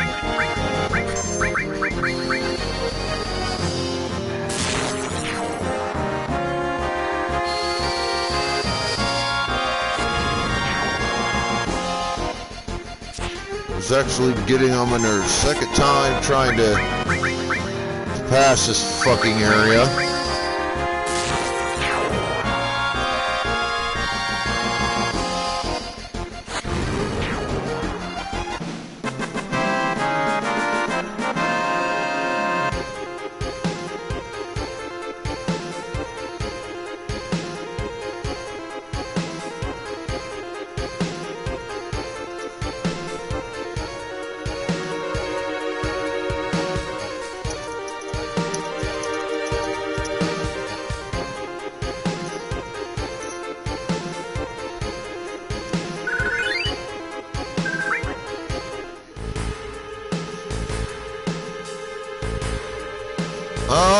Okay, that...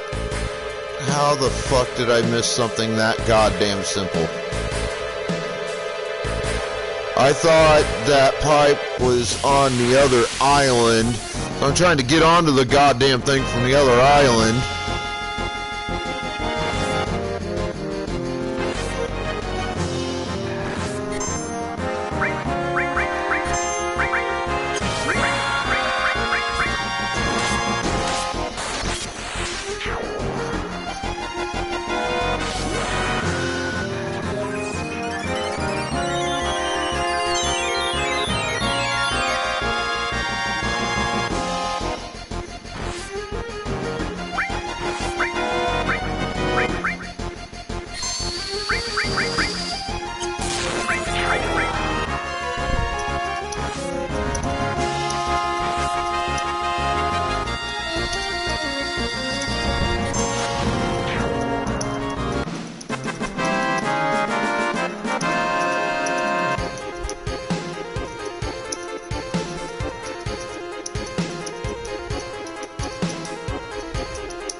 Okay, a playground of some sort.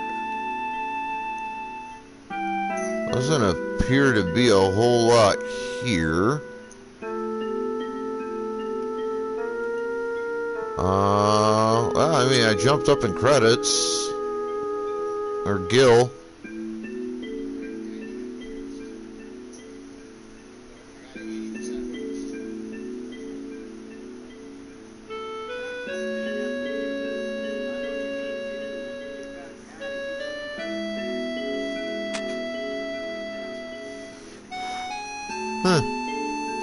Glaceon got away. Ain't that a bitch?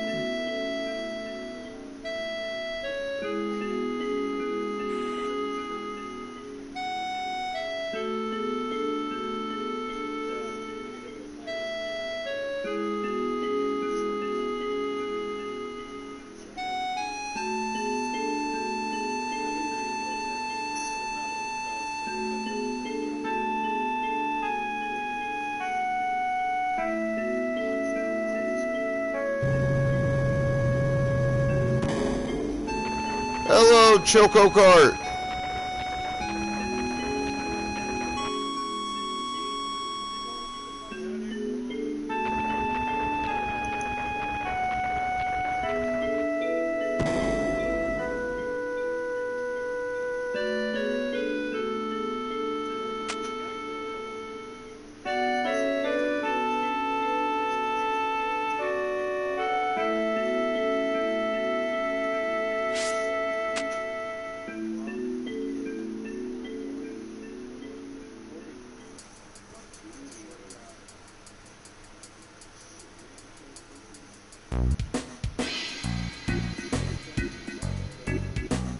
I might get some weapon upgrades for the first time for somebody other than Barrett in here.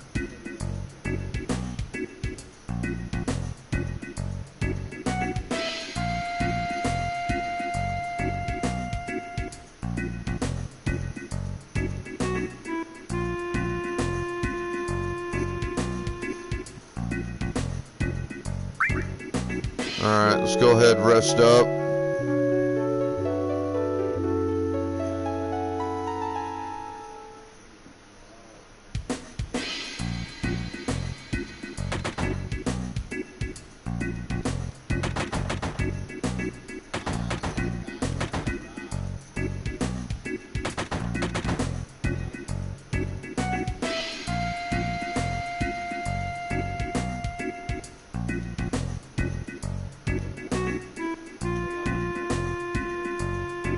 Alright, had to check, see if there's anything I could grab.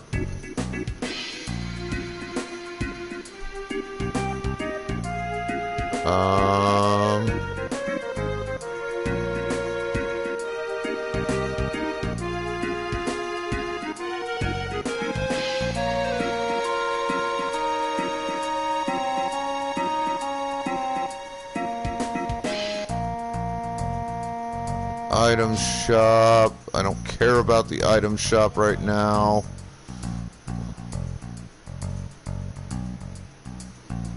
I am looking for a weapons shop. And this is not fucking it.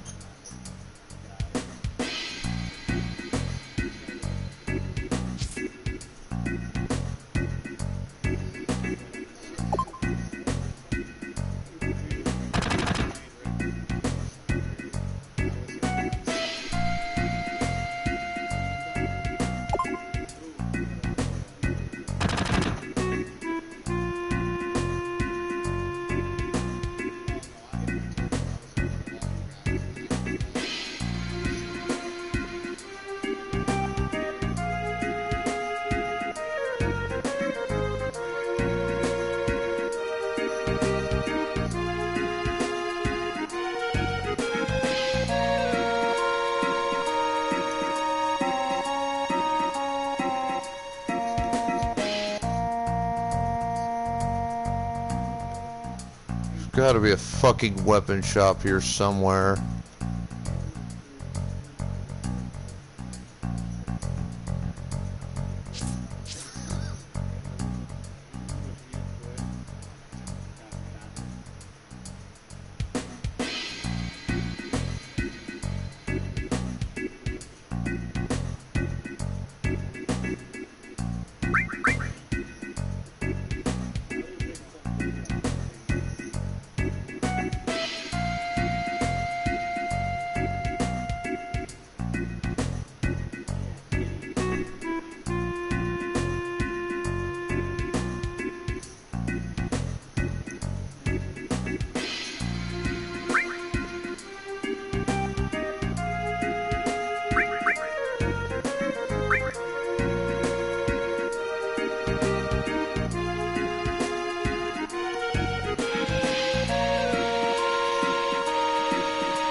Okay. Apparently I needed that.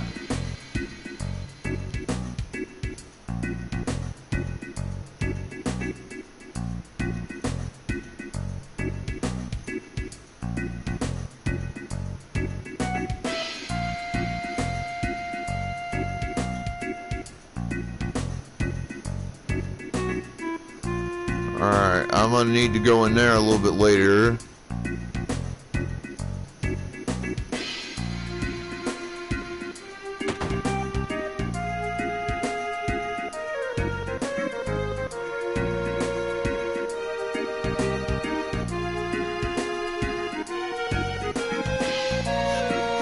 Gotta be a fucking weapon shop around here somewhere. God damn it. Where is it?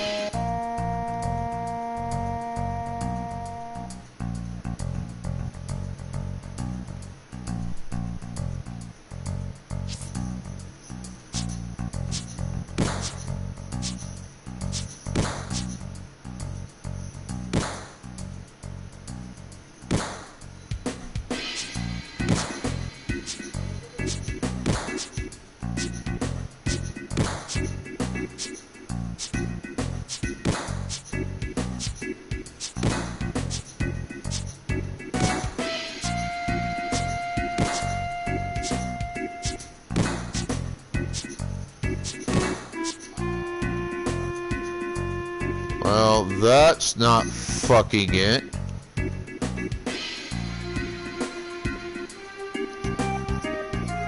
This isn't gonna be it.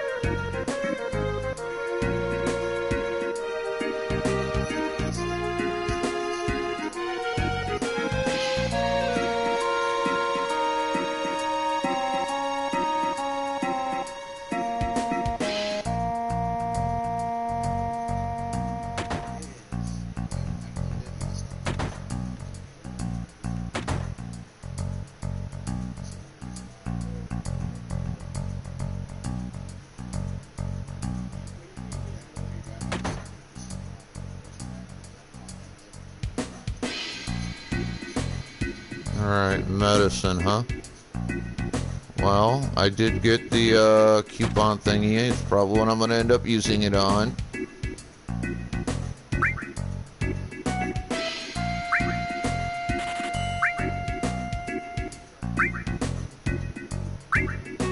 Still nothing for Cloud. That upsets me. Alright, I got 2 more of those.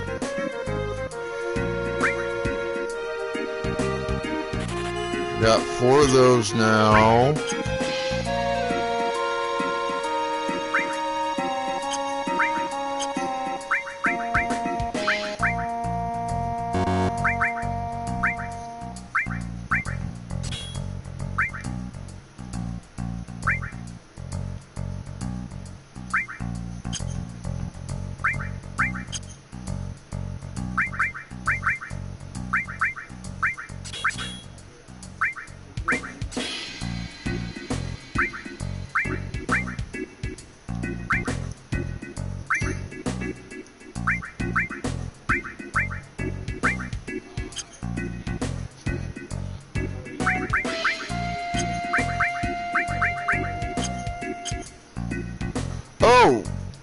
Duh, that was the other thing I wanted to do. At least with her. Let's see.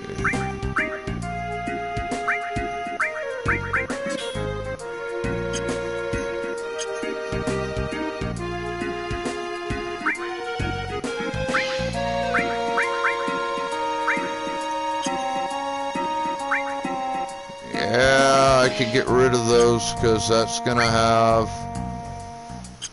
less than that will. I don't need the fucking Titan Bengals anymore.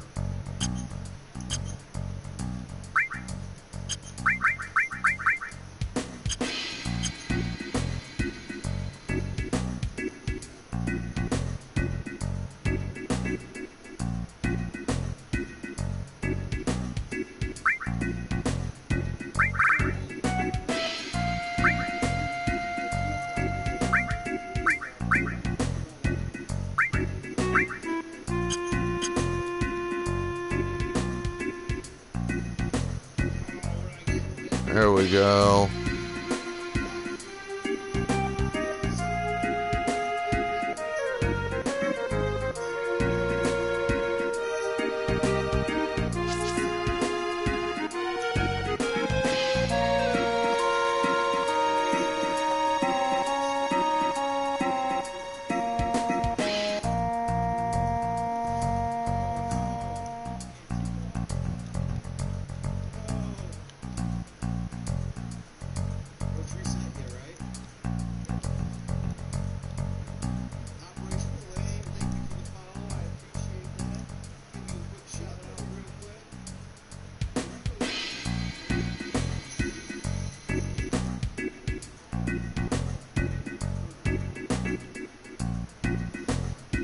Alright.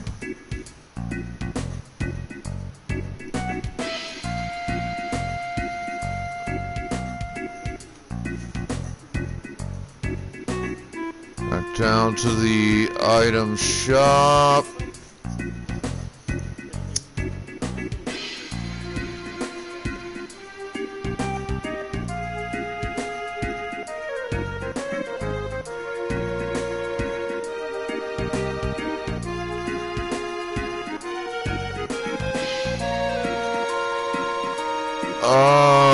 I want to look this up because I don't know which one I need.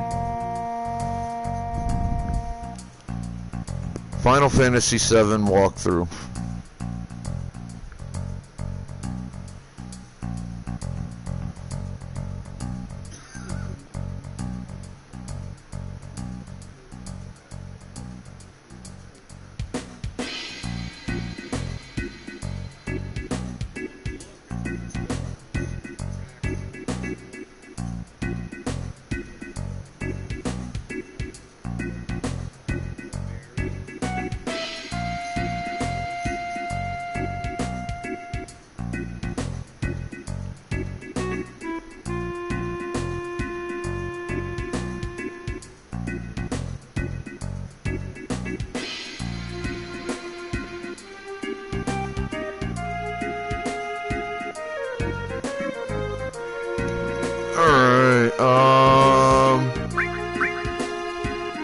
Maybe jumping the gun a bit here.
Alright.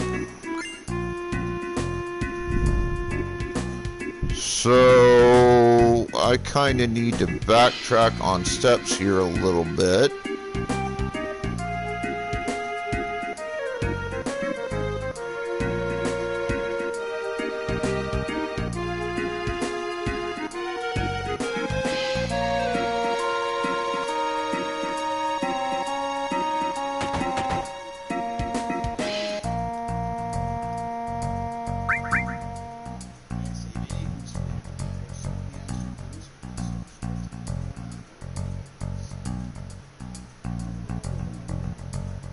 Alright, I still have plenty of gil.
There's a sequence of events I gotta do.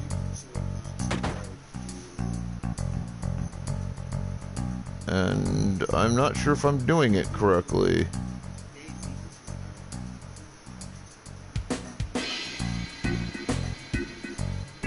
Hey, COD Lady's in the chat. What's up?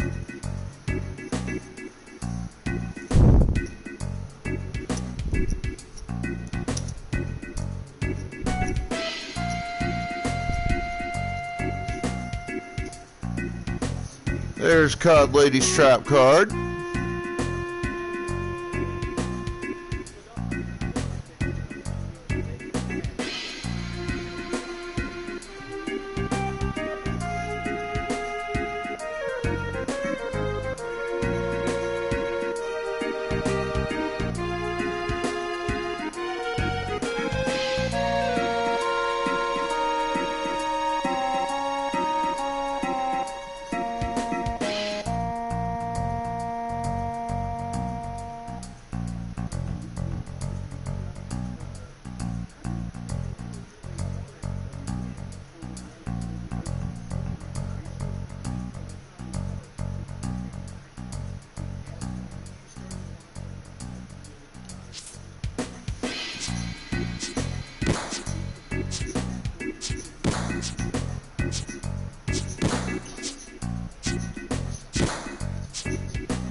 Alright, so that takes care of part of this.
I am missing a whole mess of shit, apparently.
Okay.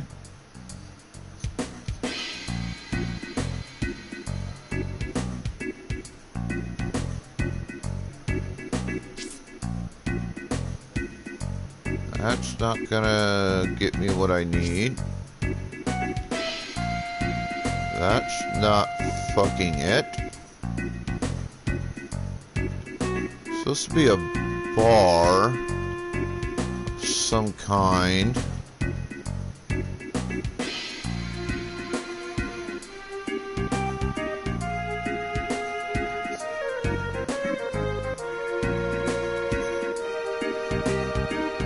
Wonder if it's...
Alright, okay.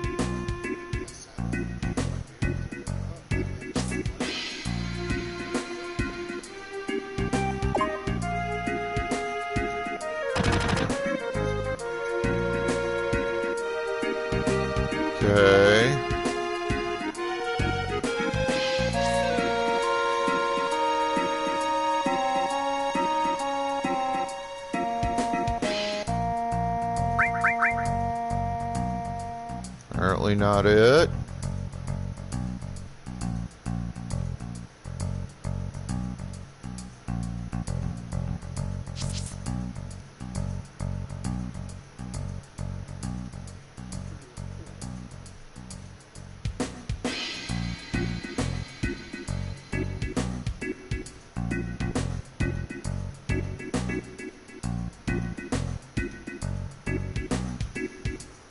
There's Pokemon in the chat, folks.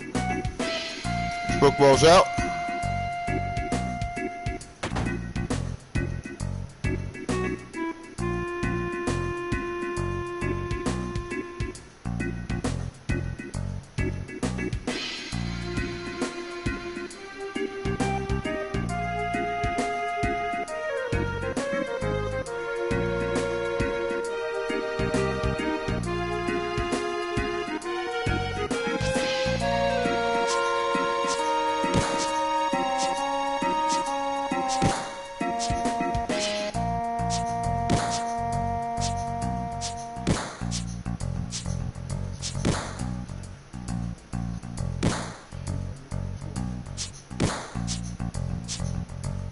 That's not the next step.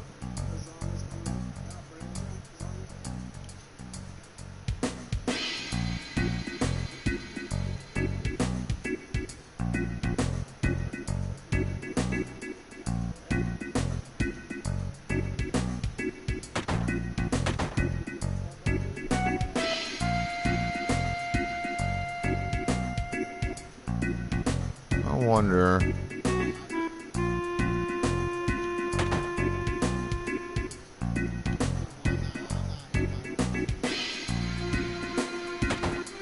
Well, no way to talk to him a second time, like the other person.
Okay. Back to the boutique, which I think is here. No, that's not the boutique. It's the weapon shop. That's the gym, I think. I am unfortunately going to get to know this sound far better than I want to.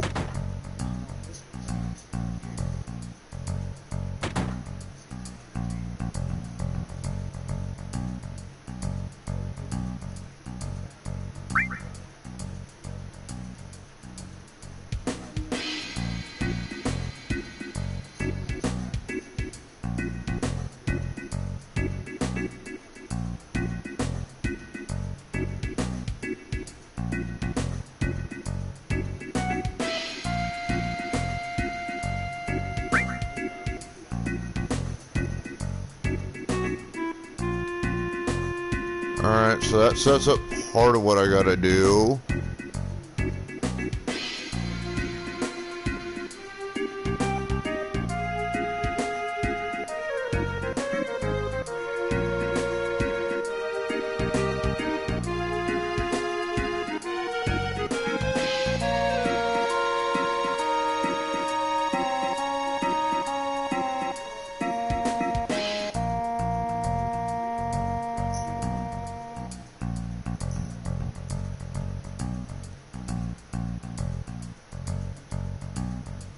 Alright. So another part of what I need to do Come in here.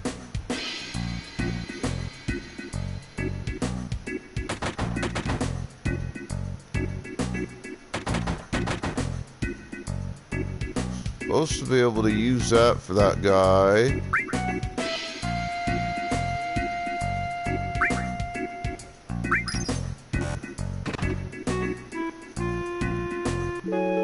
There we go.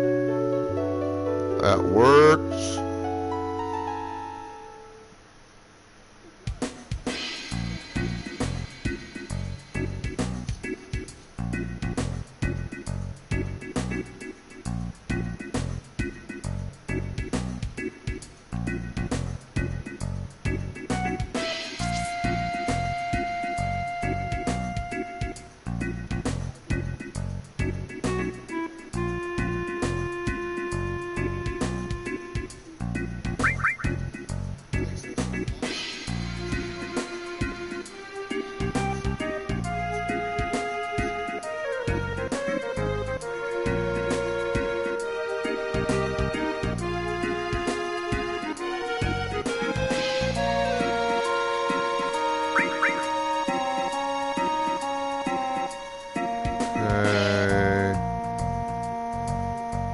Nope, not where I need to be.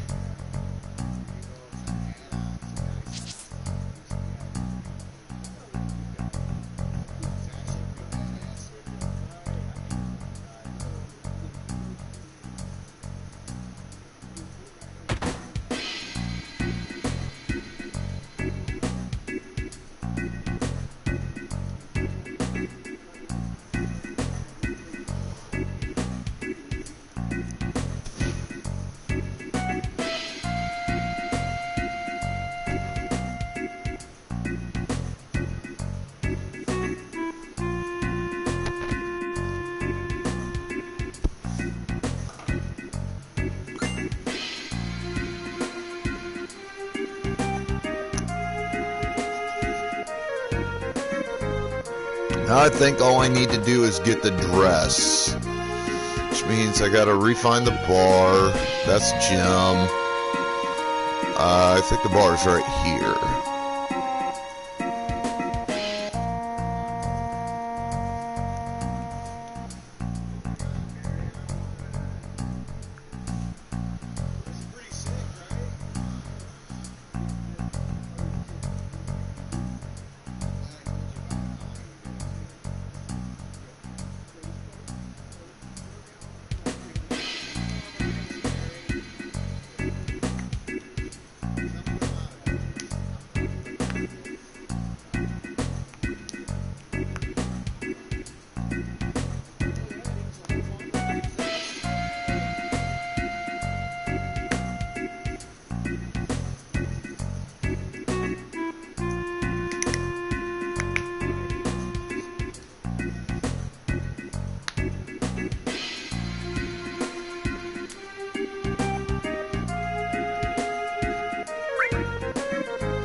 Alright, now apparently I need to go to the gym. Right down here.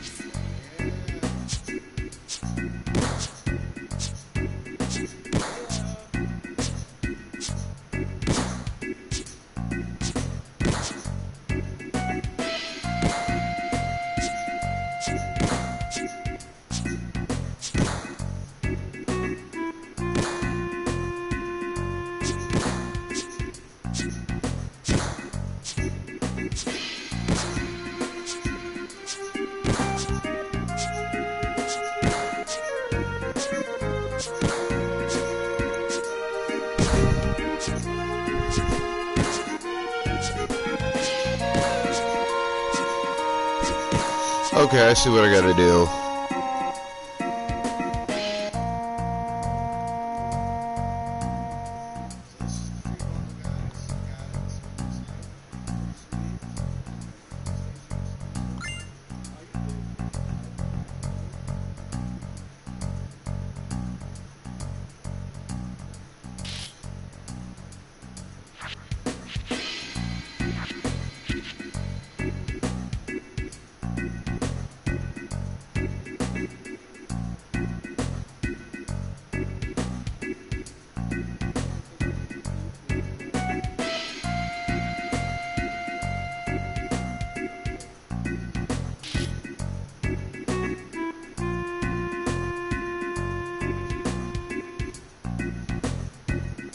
Alright,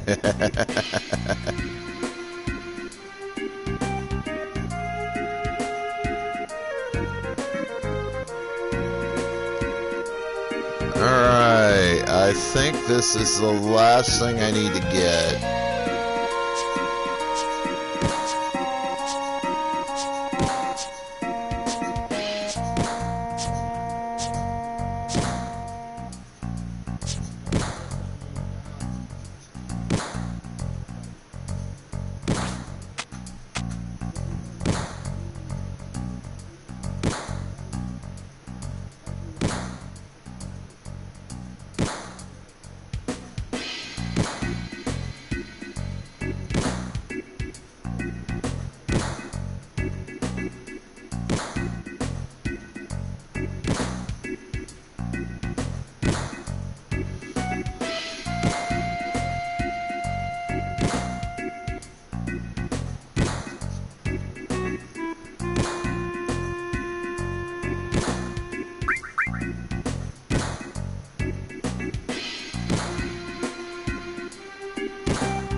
Fuck.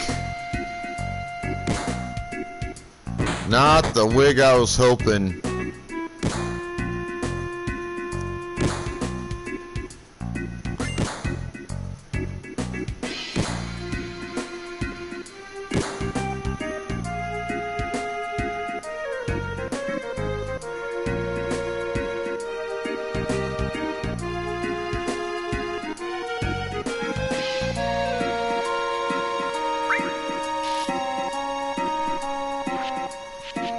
I got the best of all the items except one.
Well, before I do anything else, it's because in an RPG it's always a good idea to save when possible.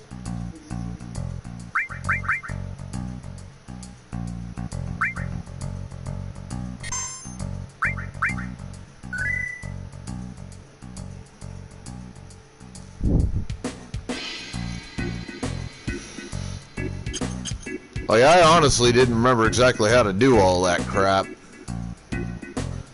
Yeah, I've only played this game a couple times. I only remember getting to this stage of the game like once. So I don't really know what I'm doing. I'm basically raw dogging this whole thing.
Alright.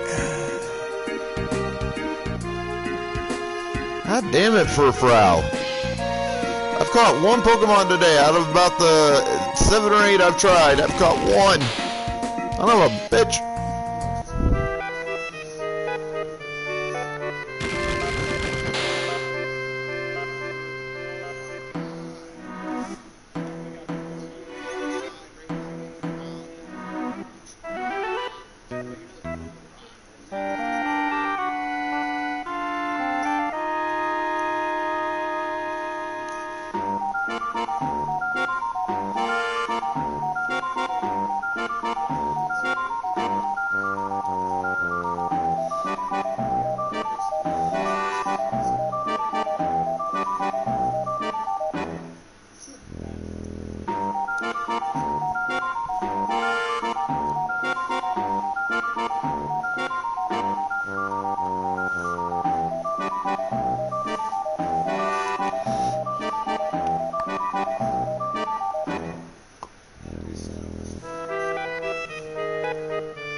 Hey, look, there comes in Commander Dizzy with a raid. Raid of 5, motherfuckers. What's up?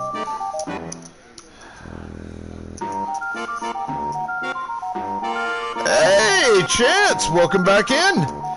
You never did answer me the last time I saw you in here. I asked you to tell me a little bit about you. How'd you find me and all that good stuff? Tell me, Chance, or I will target your home planet and destroy it. I have Death Stars, you know.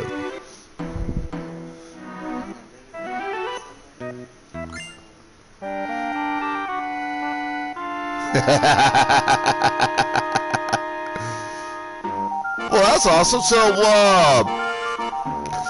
apparently you don't stream according to your trap card here. So what do you do?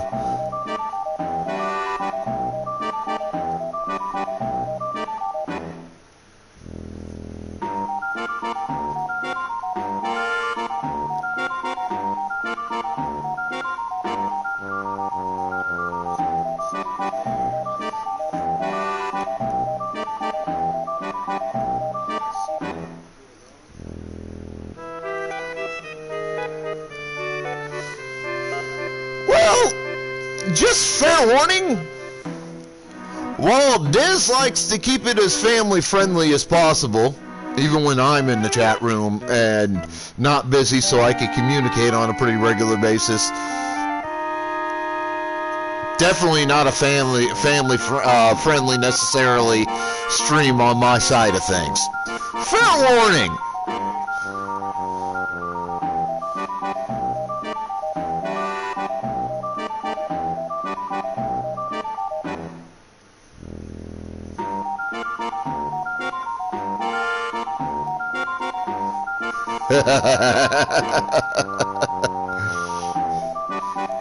Friendly or not?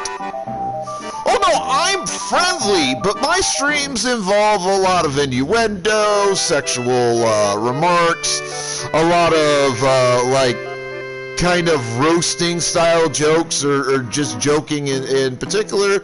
A lot of time with some rather randy associations.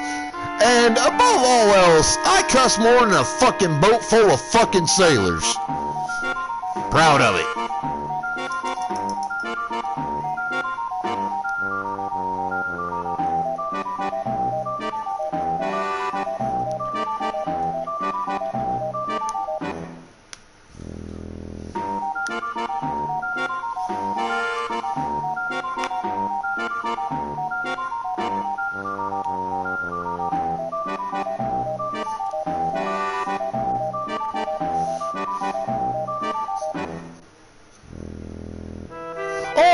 I just like to fuck around with people.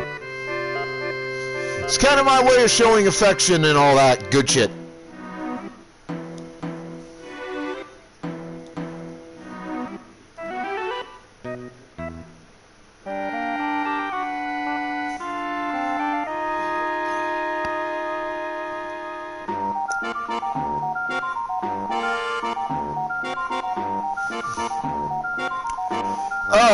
I'm going to take a brief minute, leaving it on this particular scene, unfortunately, with this annoying fucking music.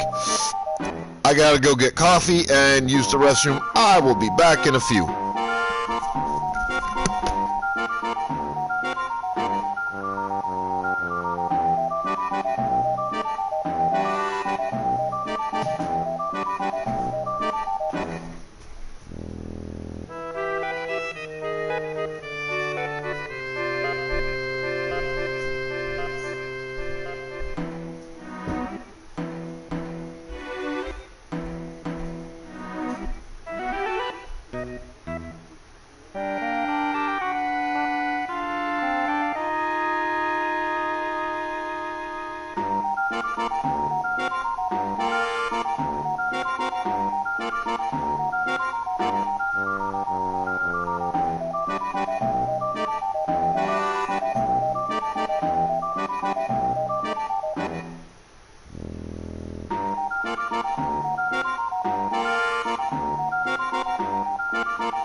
All right, I am back,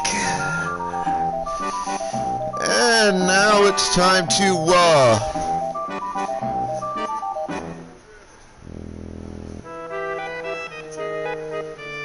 work on advancing slightly further into this.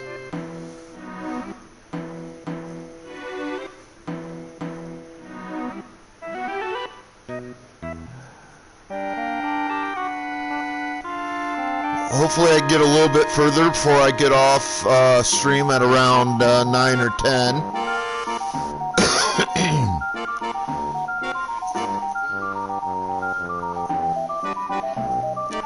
I love the Final Fantasy series of games for the most part. I thought 10-2 was kind of a miss for Final Fantasy. 10 is one of my favorite Final Fantasy games of all time. I'm loving 16 on my PS5. I bought that a few months ago. I've done a little bit of play on it, just to kind of get a feel and an idea of how it plays out. I'm expecting that that's going to be a game that'll take me probably 60 to 100 hours at a minimum. My top 3 games in order are Final Fantasy 12. I don't care what anybody says. I think 12 is the best Final Fantasy game of the bunch to date, not including 16 because I haven't played it through yet. So I'm not going to have it top 16 or equal it or anything until I'm all the way through 16. So from 15 down to 16, or down to number 1, my top 3 are 12, which from 15 to 1, I think 12 is the best, followed by 10, which was just, even though I haven't actually beaten that game yet, I've played it a bunch, and I fucking love that game. It's one of the best of all time to date. And then 15. I think 15, Final Fantasy 15, is one of the most underrated Final Fantasy games ever. Because I hear a lot of people go, yeah, 15's good, but it doesn't even make my top 5 Final Fantasies. I'm like, how can it not? I mean, you get a ton of game mechanics that are unique to 15. Of course, you get your unique set of characters that were so good that one of those characters got ported as a guest fighter into Tekken. Okay? Into Tekken. It is hard to make the cut to become a guest fighter in a fighting game when you're from a RPG JRPG series. To my knowledge, Noctis, the main protagonist of Final Fantasy 15, is the only Final Fantasy character ever to date to get ported into a fighting game as a guest character. And not only did he get ported into the game, he still, even today, in 7, with 8 coming out or already debuted, he's still one of the, like, tier 2 characters for that game. He's still one of the best characters in the game, like one of the top 10 characters. That is a ringing endorsement for exactly how good Final Fantasy 15 was. And still is. One of the few misses in Final Fantasy in my mind is, like I said, 10-2 I thought was a bit of a miss. At least for what I've played of it. I haven't beaten it, so I'm not counting it 100% a miss. But I do feel that there was some weird game mechanics there that they didn't execute properly, like the grid system. Not one of my favorite things about Final Fantasy. Because it's supposed to have such a close tie to 10, the fact that they don't have Blitzball, to my knowledge, really kind of detracts from 10-2.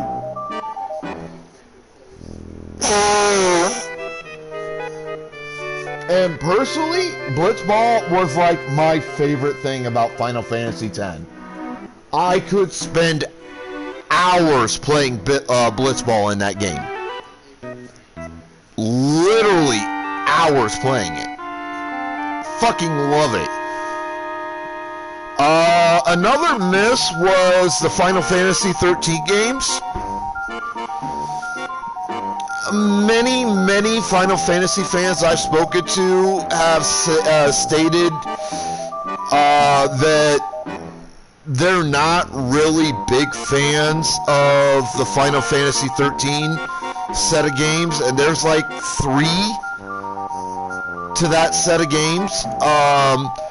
My biggest problems with 13 were, 1, Lightning was not a character I could get behind. Just not. I look at Lightning and I'm like, why should I care? You know what I mean? Like, everybody's got games that they've played, at least one, where the main character is a character you're just like, why does this character exist? What's the fucking point? You know? And Lightning in Final Fantasy 13 is that character for me. And a lot of the supporting characters just don't seem all that interesting. If you have characters in a game that just don't really interest you, it ends up creating a situation where you just don't have the motivation to play the game. You know what I mean? I hope I'm not, failing to explain my personal feelings on this.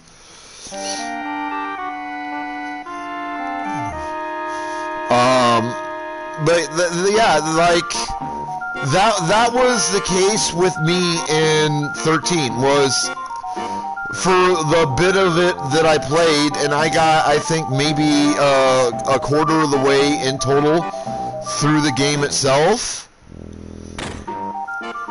I couldn't get behind the characters. They were not interesting to me.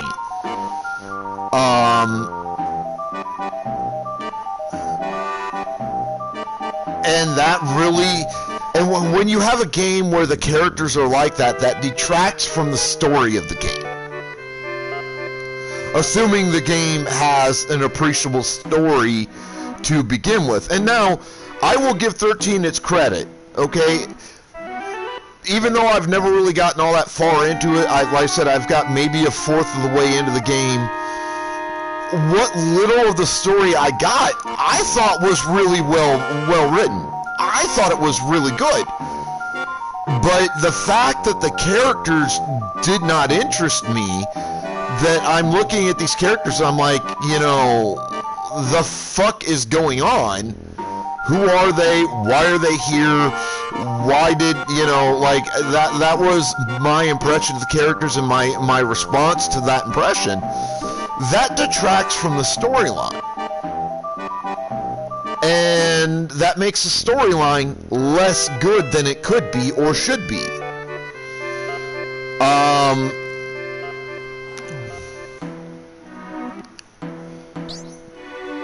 And that was a fault in Final Fantasy 13. Any of the Final Fantasy 13 related games. Was I thought the characters were terrible. They weren't interesting. My other major problem is that for a Final Fantasy game that came out on a console, namely I believe the PS3, if memory serves me correctly,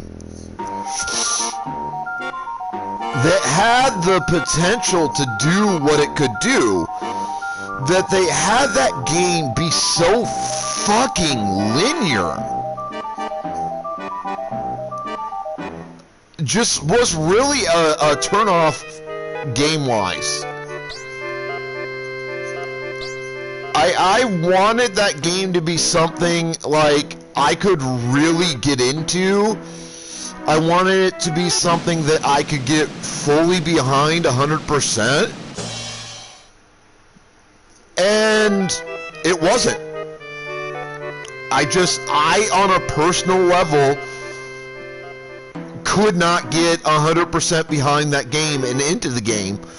So, despite the fact that I picked up the original Final Fantasy 13, not any of the tie-in titles, I played it for a couple of days. I put maybe 20 or something, 20, 25 hours into it, and I dropped it. And I never picked it up again. One of these days I need to pick it up again, and I need to play it all the way through and beat it. But I really don't think it's going to be one of those games I'm going to enjoy. Now, with Red Dead Redemption 2, I'm a huge fan of Red Dead and Red Dead 2. RDR and RDR 2 are easily my favorite two Old West RPG style games of all time. And I've played a bunch of Old West style games. I played some of the Juarez games and a variety of other titles, most of which were so unmemorable that I don't remember the title names.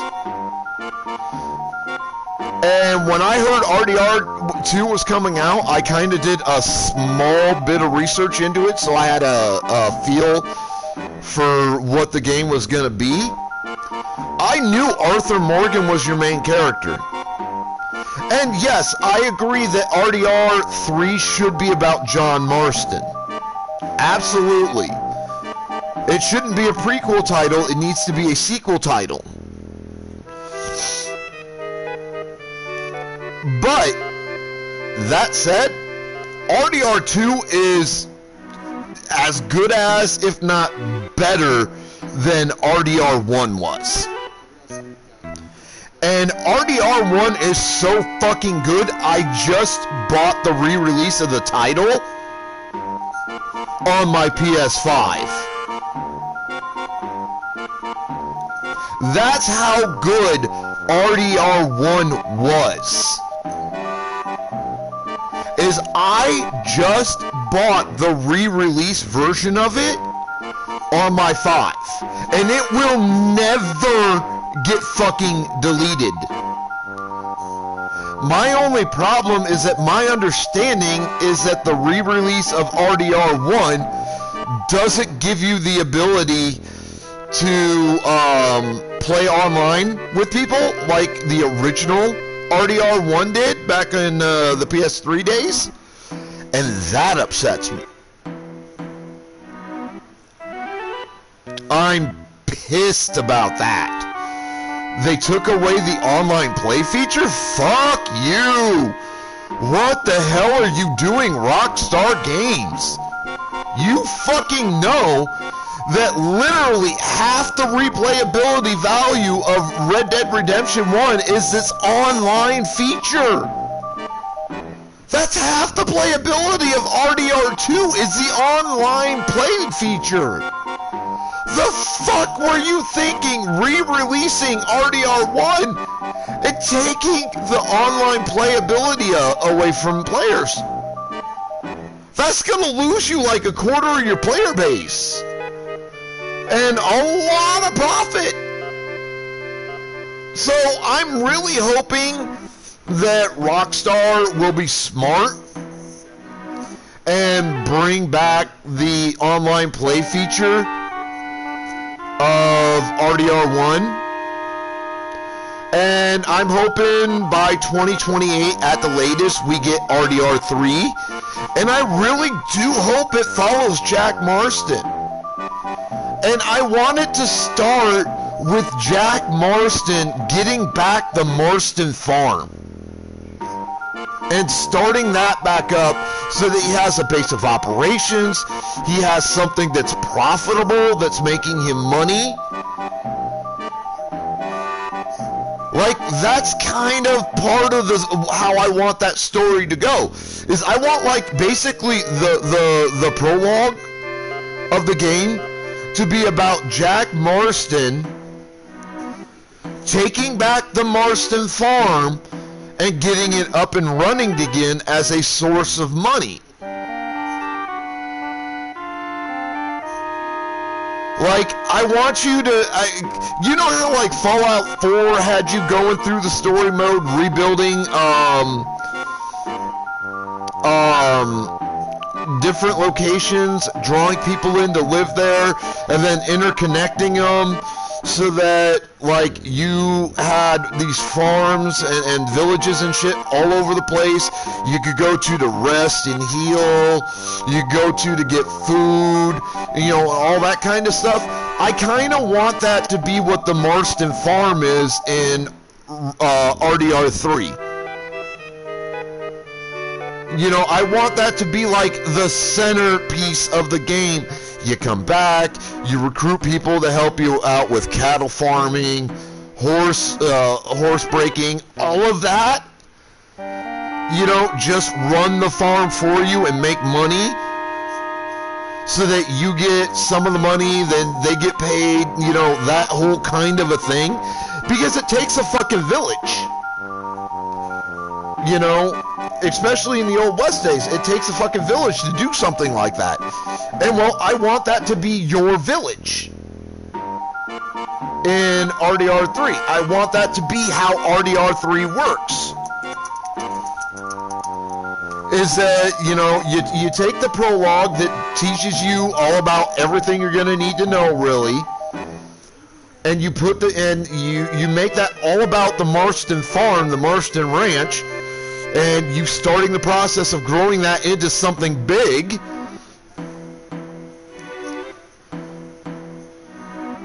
And then you just go from there. And then we could bring in the Pinkerton storyline tie-in. But, you know, to be fair, the fucking Pinkerton he killed was a piece of shit and deserved it anyways. Let's be honest about that. That Pinkerton was a dick. All the Pinkertons are dicks. Look at how they fuck around with Arthur Morgan and the Morgan gang in RDR2. Look how they fucked around with John Marston in RDR1. Like, they used Marston and they got Marston killed. That's what happened. They used John Marston, and they cost John Marston his life in RDR1. They did the same thing to Arthur Morgan and many members of Morgan's gang in RDR2. They used them and got them killed. John Marston was a playing piece to the Pinkertons, especially the corrupt members of the Pinkertons. And let's be honest, the Pinkertons are nothing more than a federally funded, federally recognized gang in RDR. That's all they are. They have the backing of the American federal government, so they can basically do whatever the fuck they want to whoever they want, whenever they want, however they fucking want, and there's no consequences to them from the government. But when you fuck around with people like John Marston and his family, or Arthur Morgan and essentially what his family turns out to be, which is his gang, there's gonna be fucking consequences. So, fuck the Pinkertons. They were ruthless, evil, nasty, vile pieces of shit. And when at the end of RDR1 you end up killing a Pinkerton as Jack Marston, I was like, yeah, fucking kill that son of a bitch.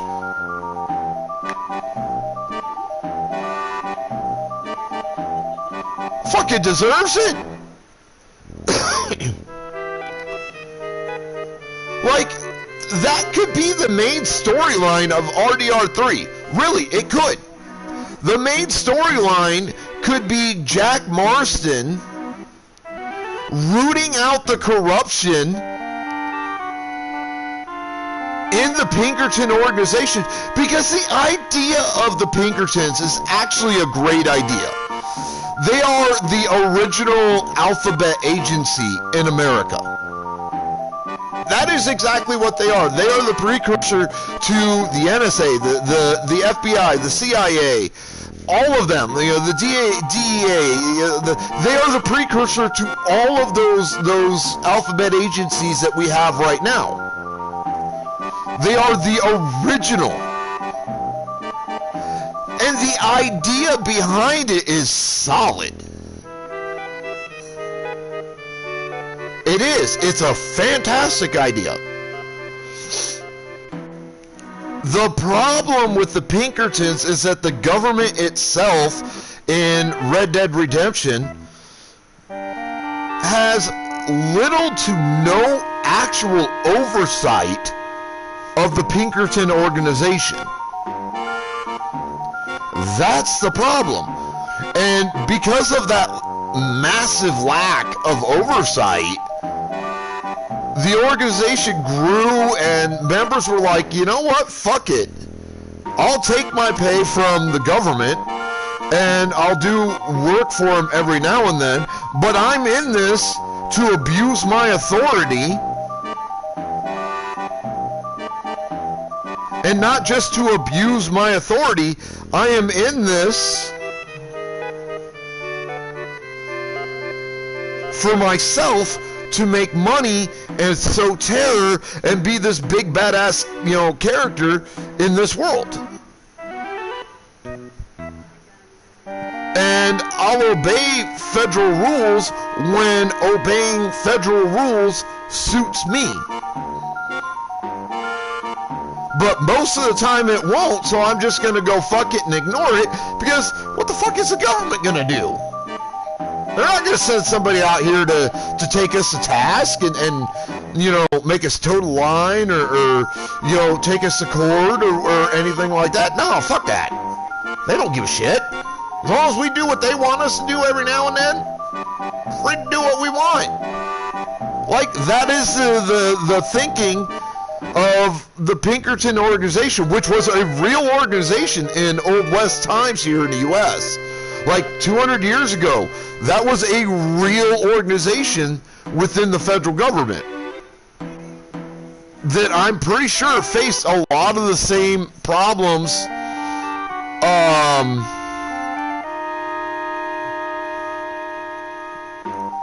in real life that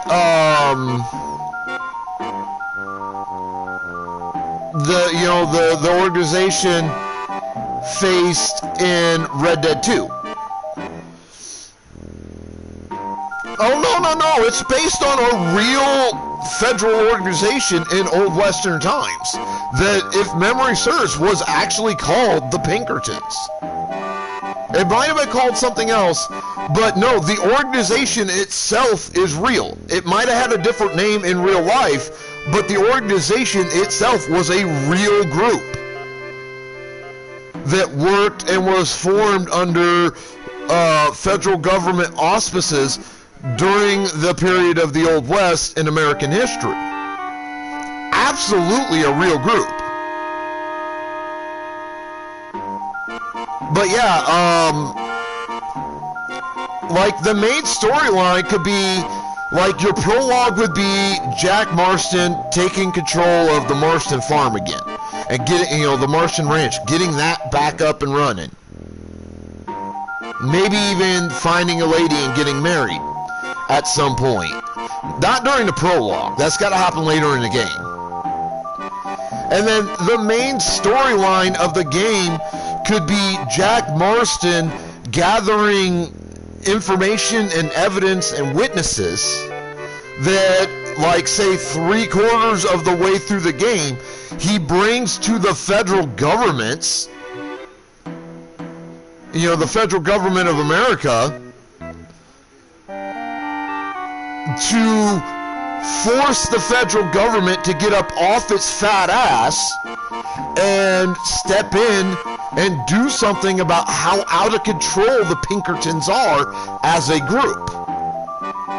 And maybe do some cleaning up, which at that point in the game sets the entire Pinkerton organization, the corrupt portion of it, which was like half to 3/4 of it in Red Dead, sets them up as going after Jack to try to kill him, or at least capture him and throw him in a prison cell somewhere where they don't think he's going to get out, and Jack fighting back, but now he's fighting back with the backing of the federal government.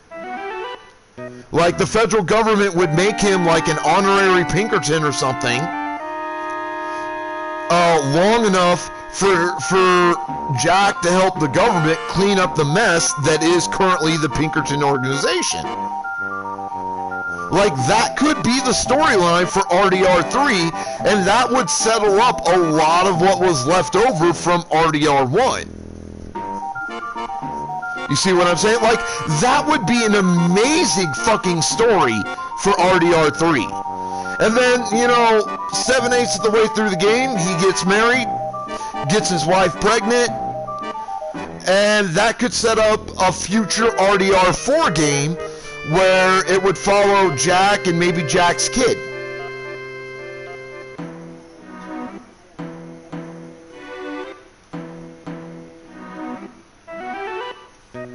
Because that would give Jack a reason to continue existing, continue living, after he's helped the federal government clean up the corruption in the Pinkertons.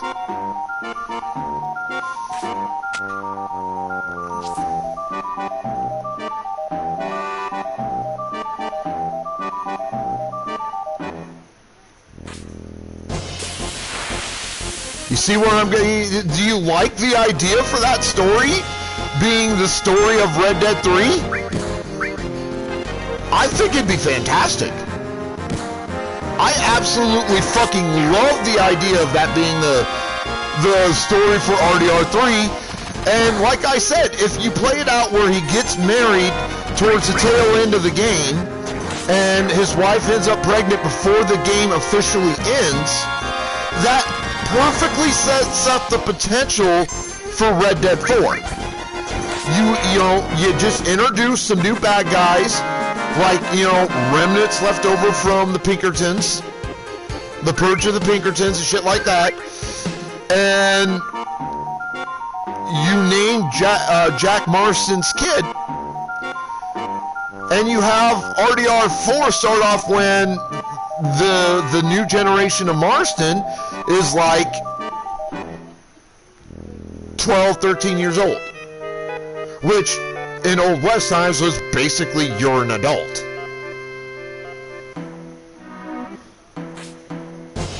That was basically adulthood in Old West times, was, you know, basically start of your teenage years. Like, not only would that clear up basically all the leftover mess from Red Dead 1 and Red Dead 2, but it would set up Red Dead 4.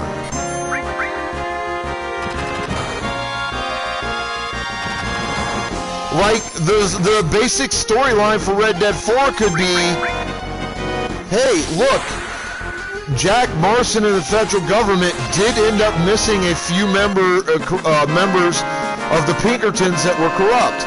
And they broke away from the Pinkertons and formed their own rival thing with the idea of their entire purpose being revenge on Marston for destroying what for us was the best gig in the world.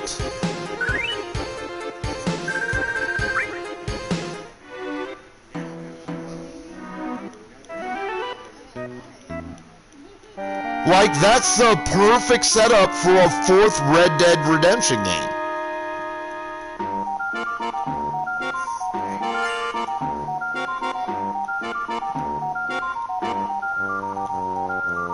Like, how amazing would that be? Like, that would be so good.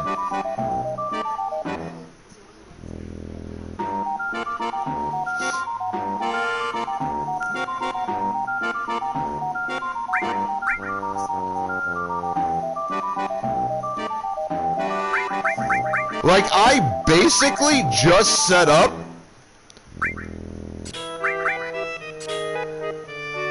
everything you'd need set up in a Red Dead game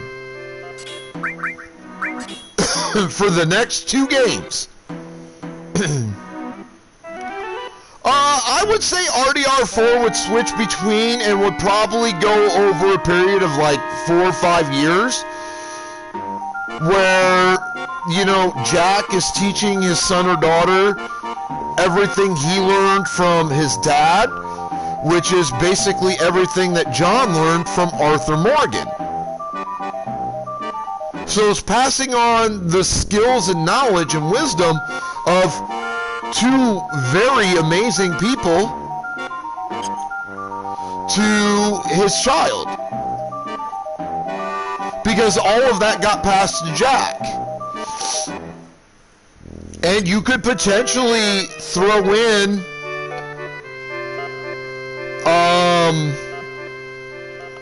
another federal government tie-in.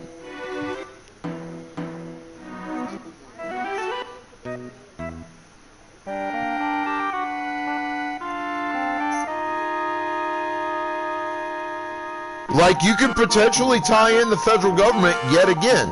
Like, the main story could be, well, we heard rumors of this potential group of former Pinkertons who are out there making trouble and said that they want to kill you. And we need you to come back and help us out a little bit and take care of the fucking problem, or they will murder you and your family. They know where you are. They know who you are. They know how to get to you, you know.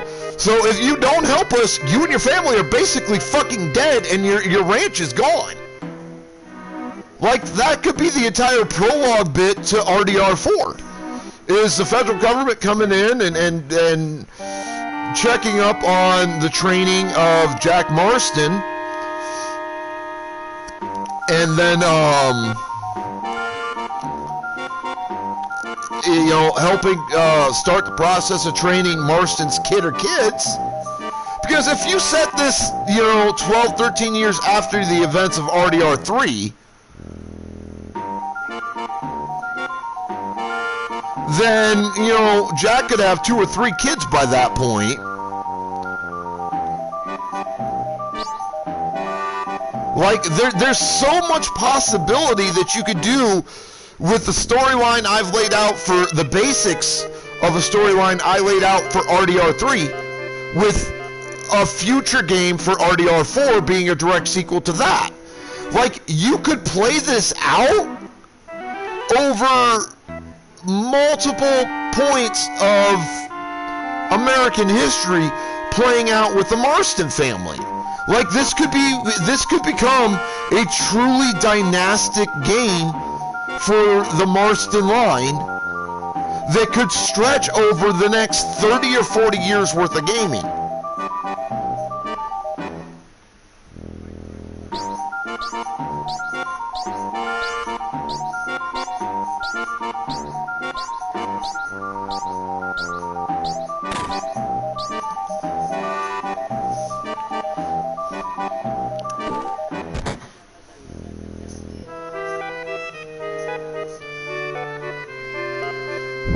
Like, think about it.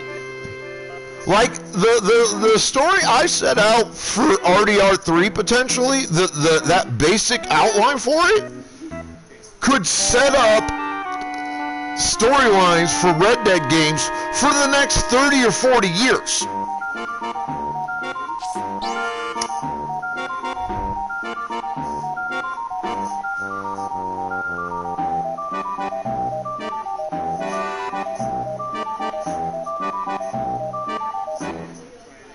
And honestly, if you think about it, how often do you really see a truly dynastic thing in video games?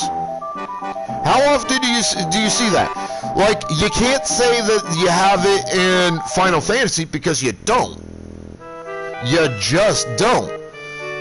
No Final Fantasy is set in the same universe as any other Final Fantasy, except for maybe 10 and 10-2. Those are the only two.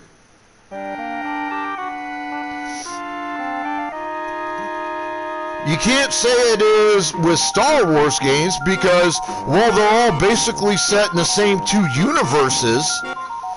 And I say two because of what Disney did when they took over Star Wars, which was, in my mind, the biggest mistake they ever made.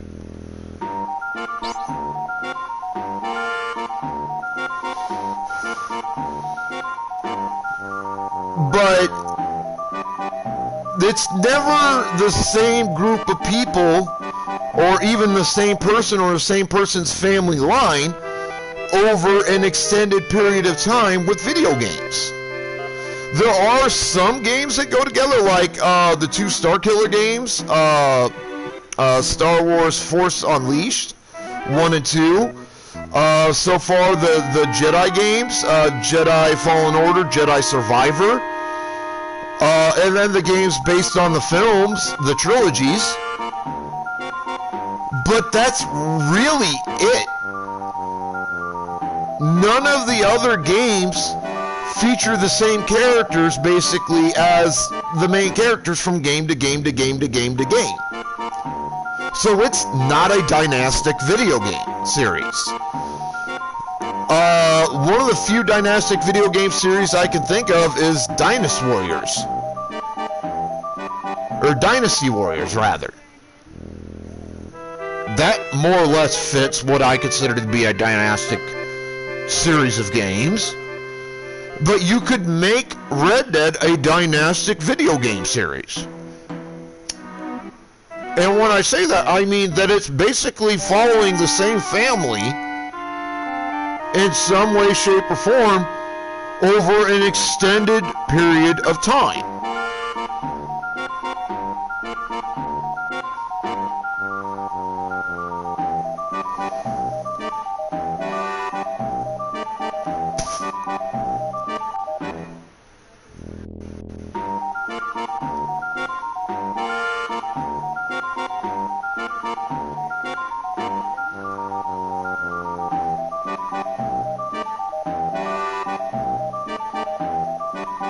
Like, one of the major things I see happening with video games,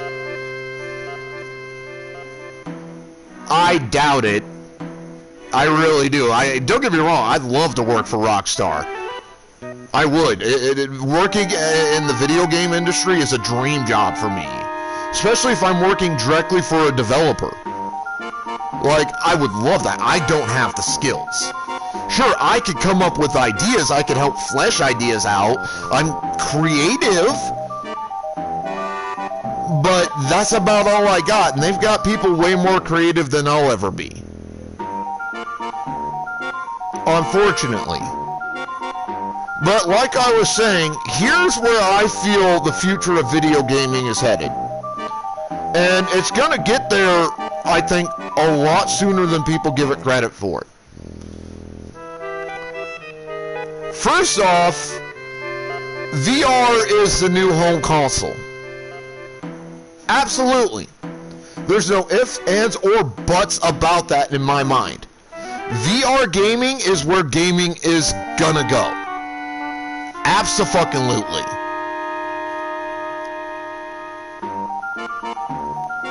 And not just VR gaming, but that's gonna bring in holographic gaming for things like trading card games like Pokemon, Digimon, Magic the Gathering, Yu-Gi-Oh! Games like that. Games that are referred to as, in shorthand parlance, TCGs.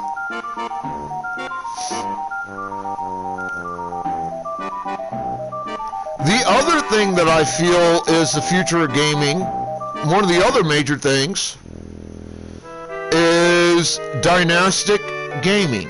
And when I say dynastic gaming, I mean a game that follows a very particular individual or individual's family line over an extended period of time, creating multiple game entries in the series that center around that individual and or that individual's family line.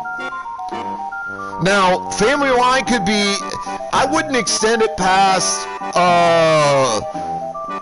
initial aunts, uncles, and cousins. You know what I mean?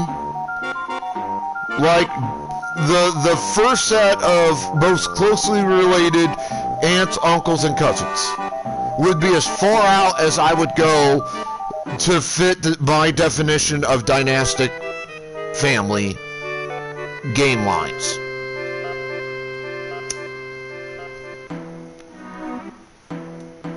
But primarily it would follow the immediate family and successive generations.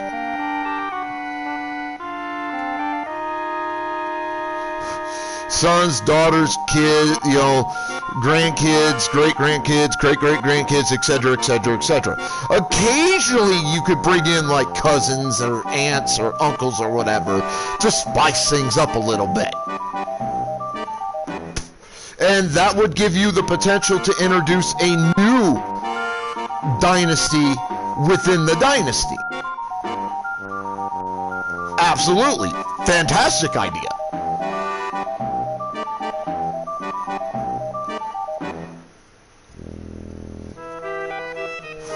When first brought in, yes. Absolutely, that's exactly the type of characters they would be. Non-playable NPC characters who help you out on missions or give you missions or something along those lines. And even to a certain degree help progress the main story.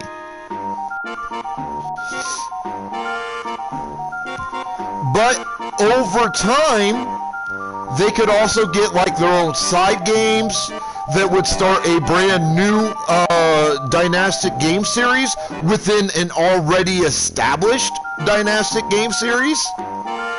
And there could even be crossover games between the two, parts of the family where they team up or they have to fight each other for various reasons. Like, there's so many fucking possibilities that this could open up in a dynastic game series.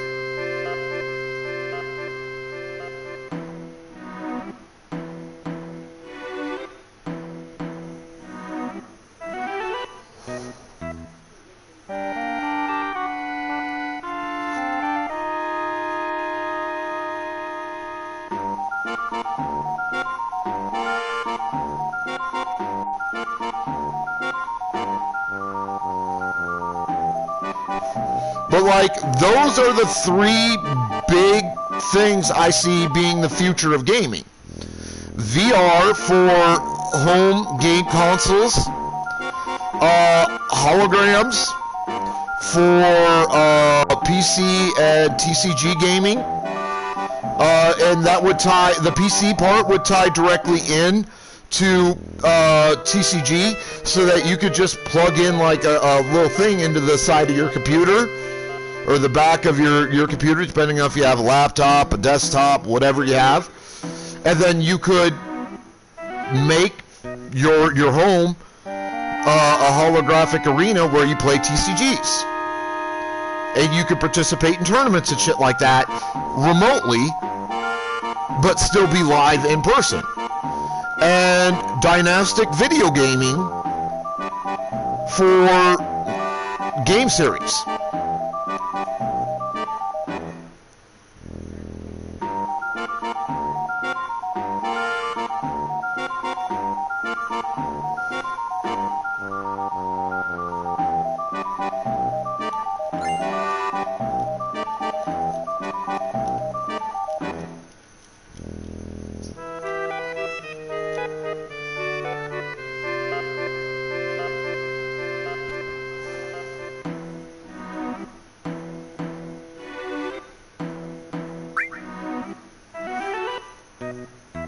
Like, I could be wrong about the dynastic part of that, but holograms and VR, I absolutely believe I'm 100% right on that.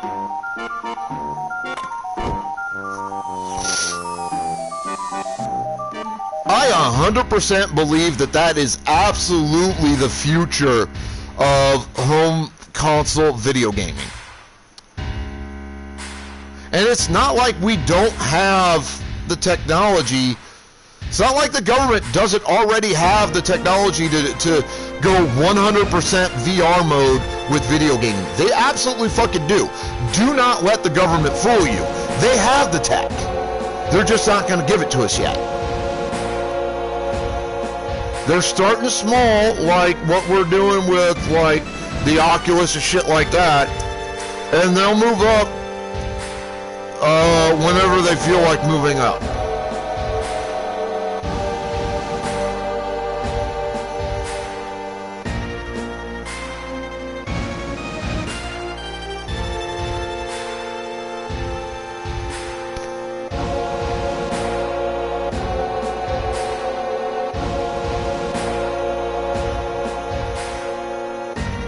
Like, think about this. Think about this. How amazing would a 100% virtual reality Mortal Kombat be? Or a 100% virtual reality Final Fantasy? A 100% virtual reality just fighting game or wrestling game or basically any game. Like, you would literally become the character, pretty much.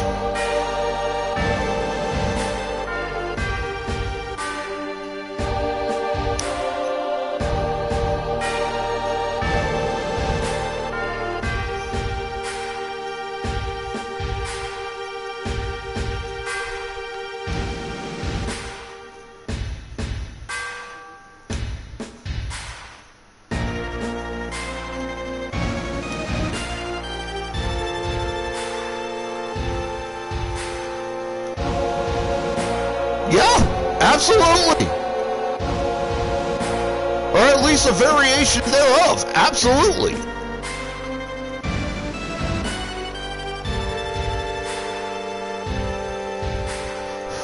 I mean, I am 44 years old, Chance. I have been a gamer since the original Atari was still new. I got in on gaming on literally the ground floor. And I have been there ever since. And I can tell you, I have heard the rumblings in the gaming community for something like that to start happening. Because we have the ability and the technology to bring that to be. We absolutely do right now. Just like we have the ability and the technology to bring holograms to TCGs. And even make it accessible from home computers or home game consoles. You know, you watched Yu-Gi-Oh, right?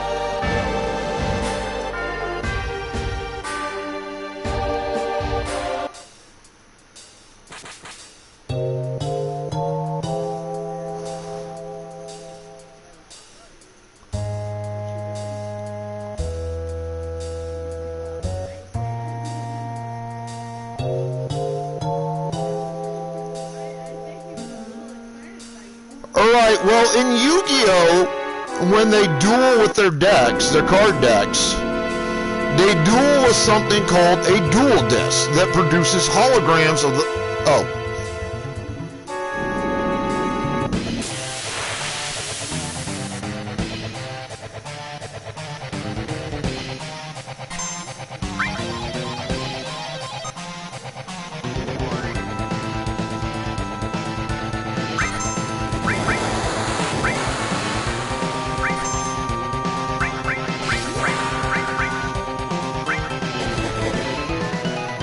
Oh, weird. My screen's saying the ad break isn't over for about 50 more seconds, but okay. Alright, so in Yu-Gi-Oh, they use deck of cards to basically correct situations. Okay? And save the world. Like, that's the whole premise of the series. Every Yu-Gi-Oh! Series revolves around a game called Duel Monsters, which is a TCG or trading card game.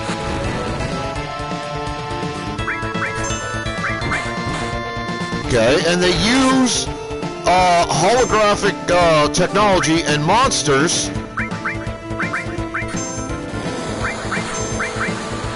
to play the game. And to do it, they either use like stand at or sit down consoles, or they use what's called a dual disc.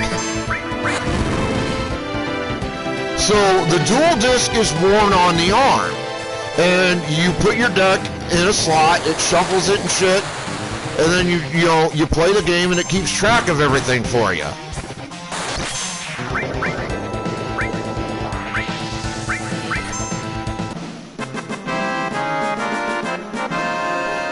Keeps track of card effects, keeps track of life points, all of it. And then your holographic monsters fight it out on the battlefield.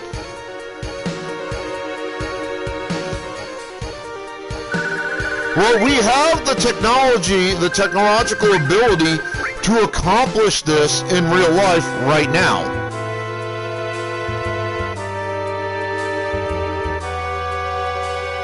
I know we do. I know the government has that ability. I'm well aware that the government has that kind of ability.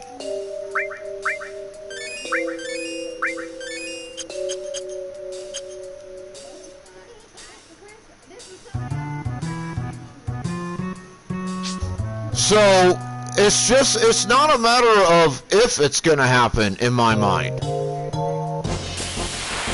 In my mind, it's a matter of when it will happen.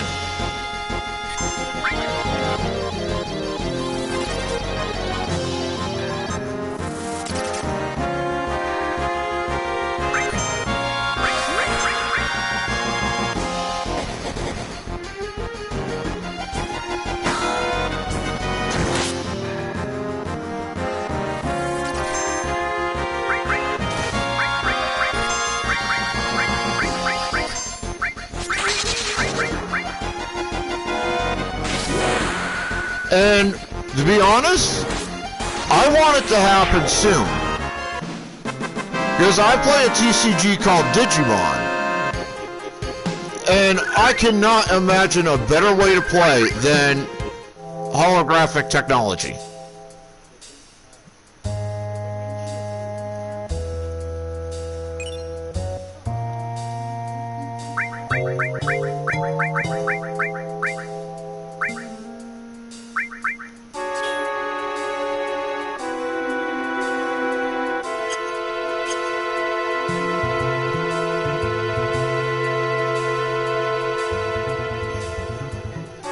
Could you imagine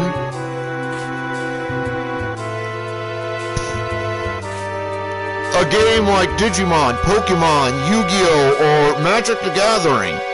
And I'm sure you've heard of at least one of those TCGs. Those are currently like the big 4 TCGs. Could you imagine how amazing that would be to play with holograms?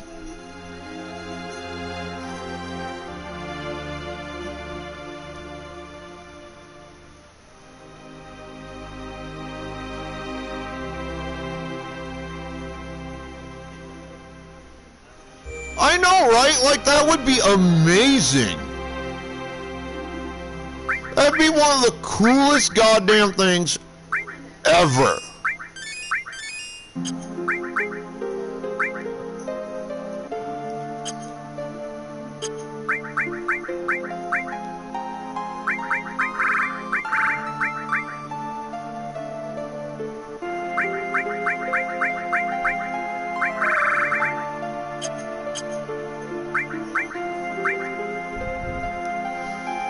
Alright, so, Chance.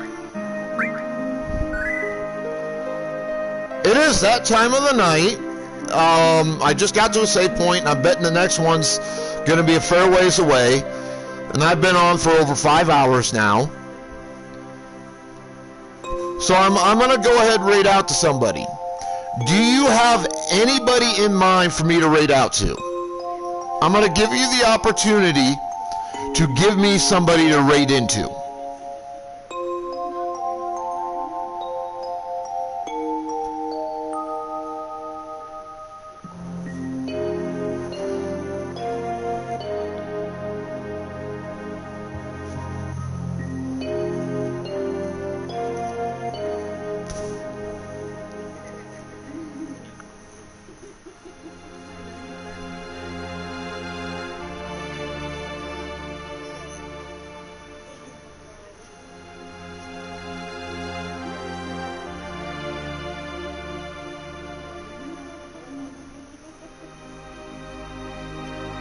I mean, don't get me wrong, I can find a raid target of my own easily enough.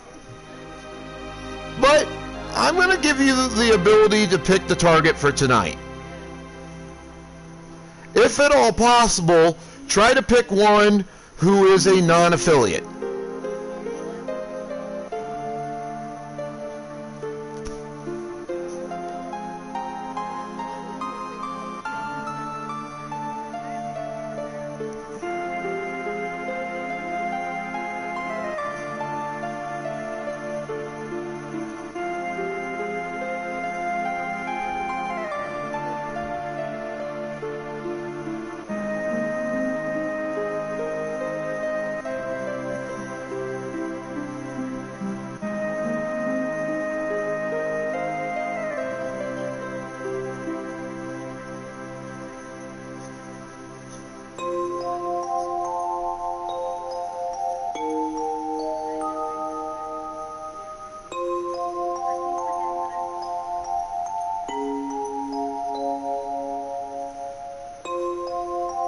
Tilted Show It's All Together. Is that the name of a streamer?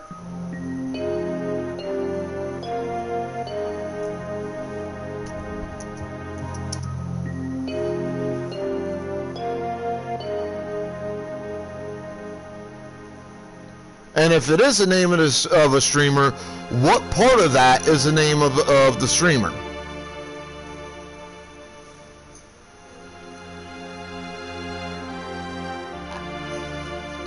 Alright.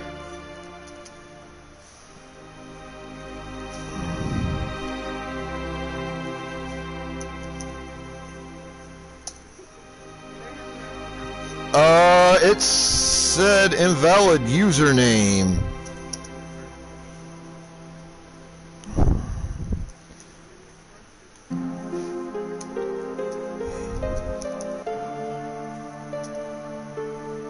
Ah, there we go. I must have misspelled it a little bit. My bad. Alright, so we're raiding out chat. Y'all have fun. Stay the fuck out of trouble. Be good to yourselves, each other, and the planet. And one of the most important things, at least in my mind, is as a streamer, please show all the love and respect that you can to your chat. Because, I mean, while we could stream without them, it's not nearly that much fun. It's way more fun when you have a chat in there and they're participating. And as, you know, a viewer or a supporter, show the love and respect to the people that you watch. Alright? So, have fun. This is your Sith Emperor signing out.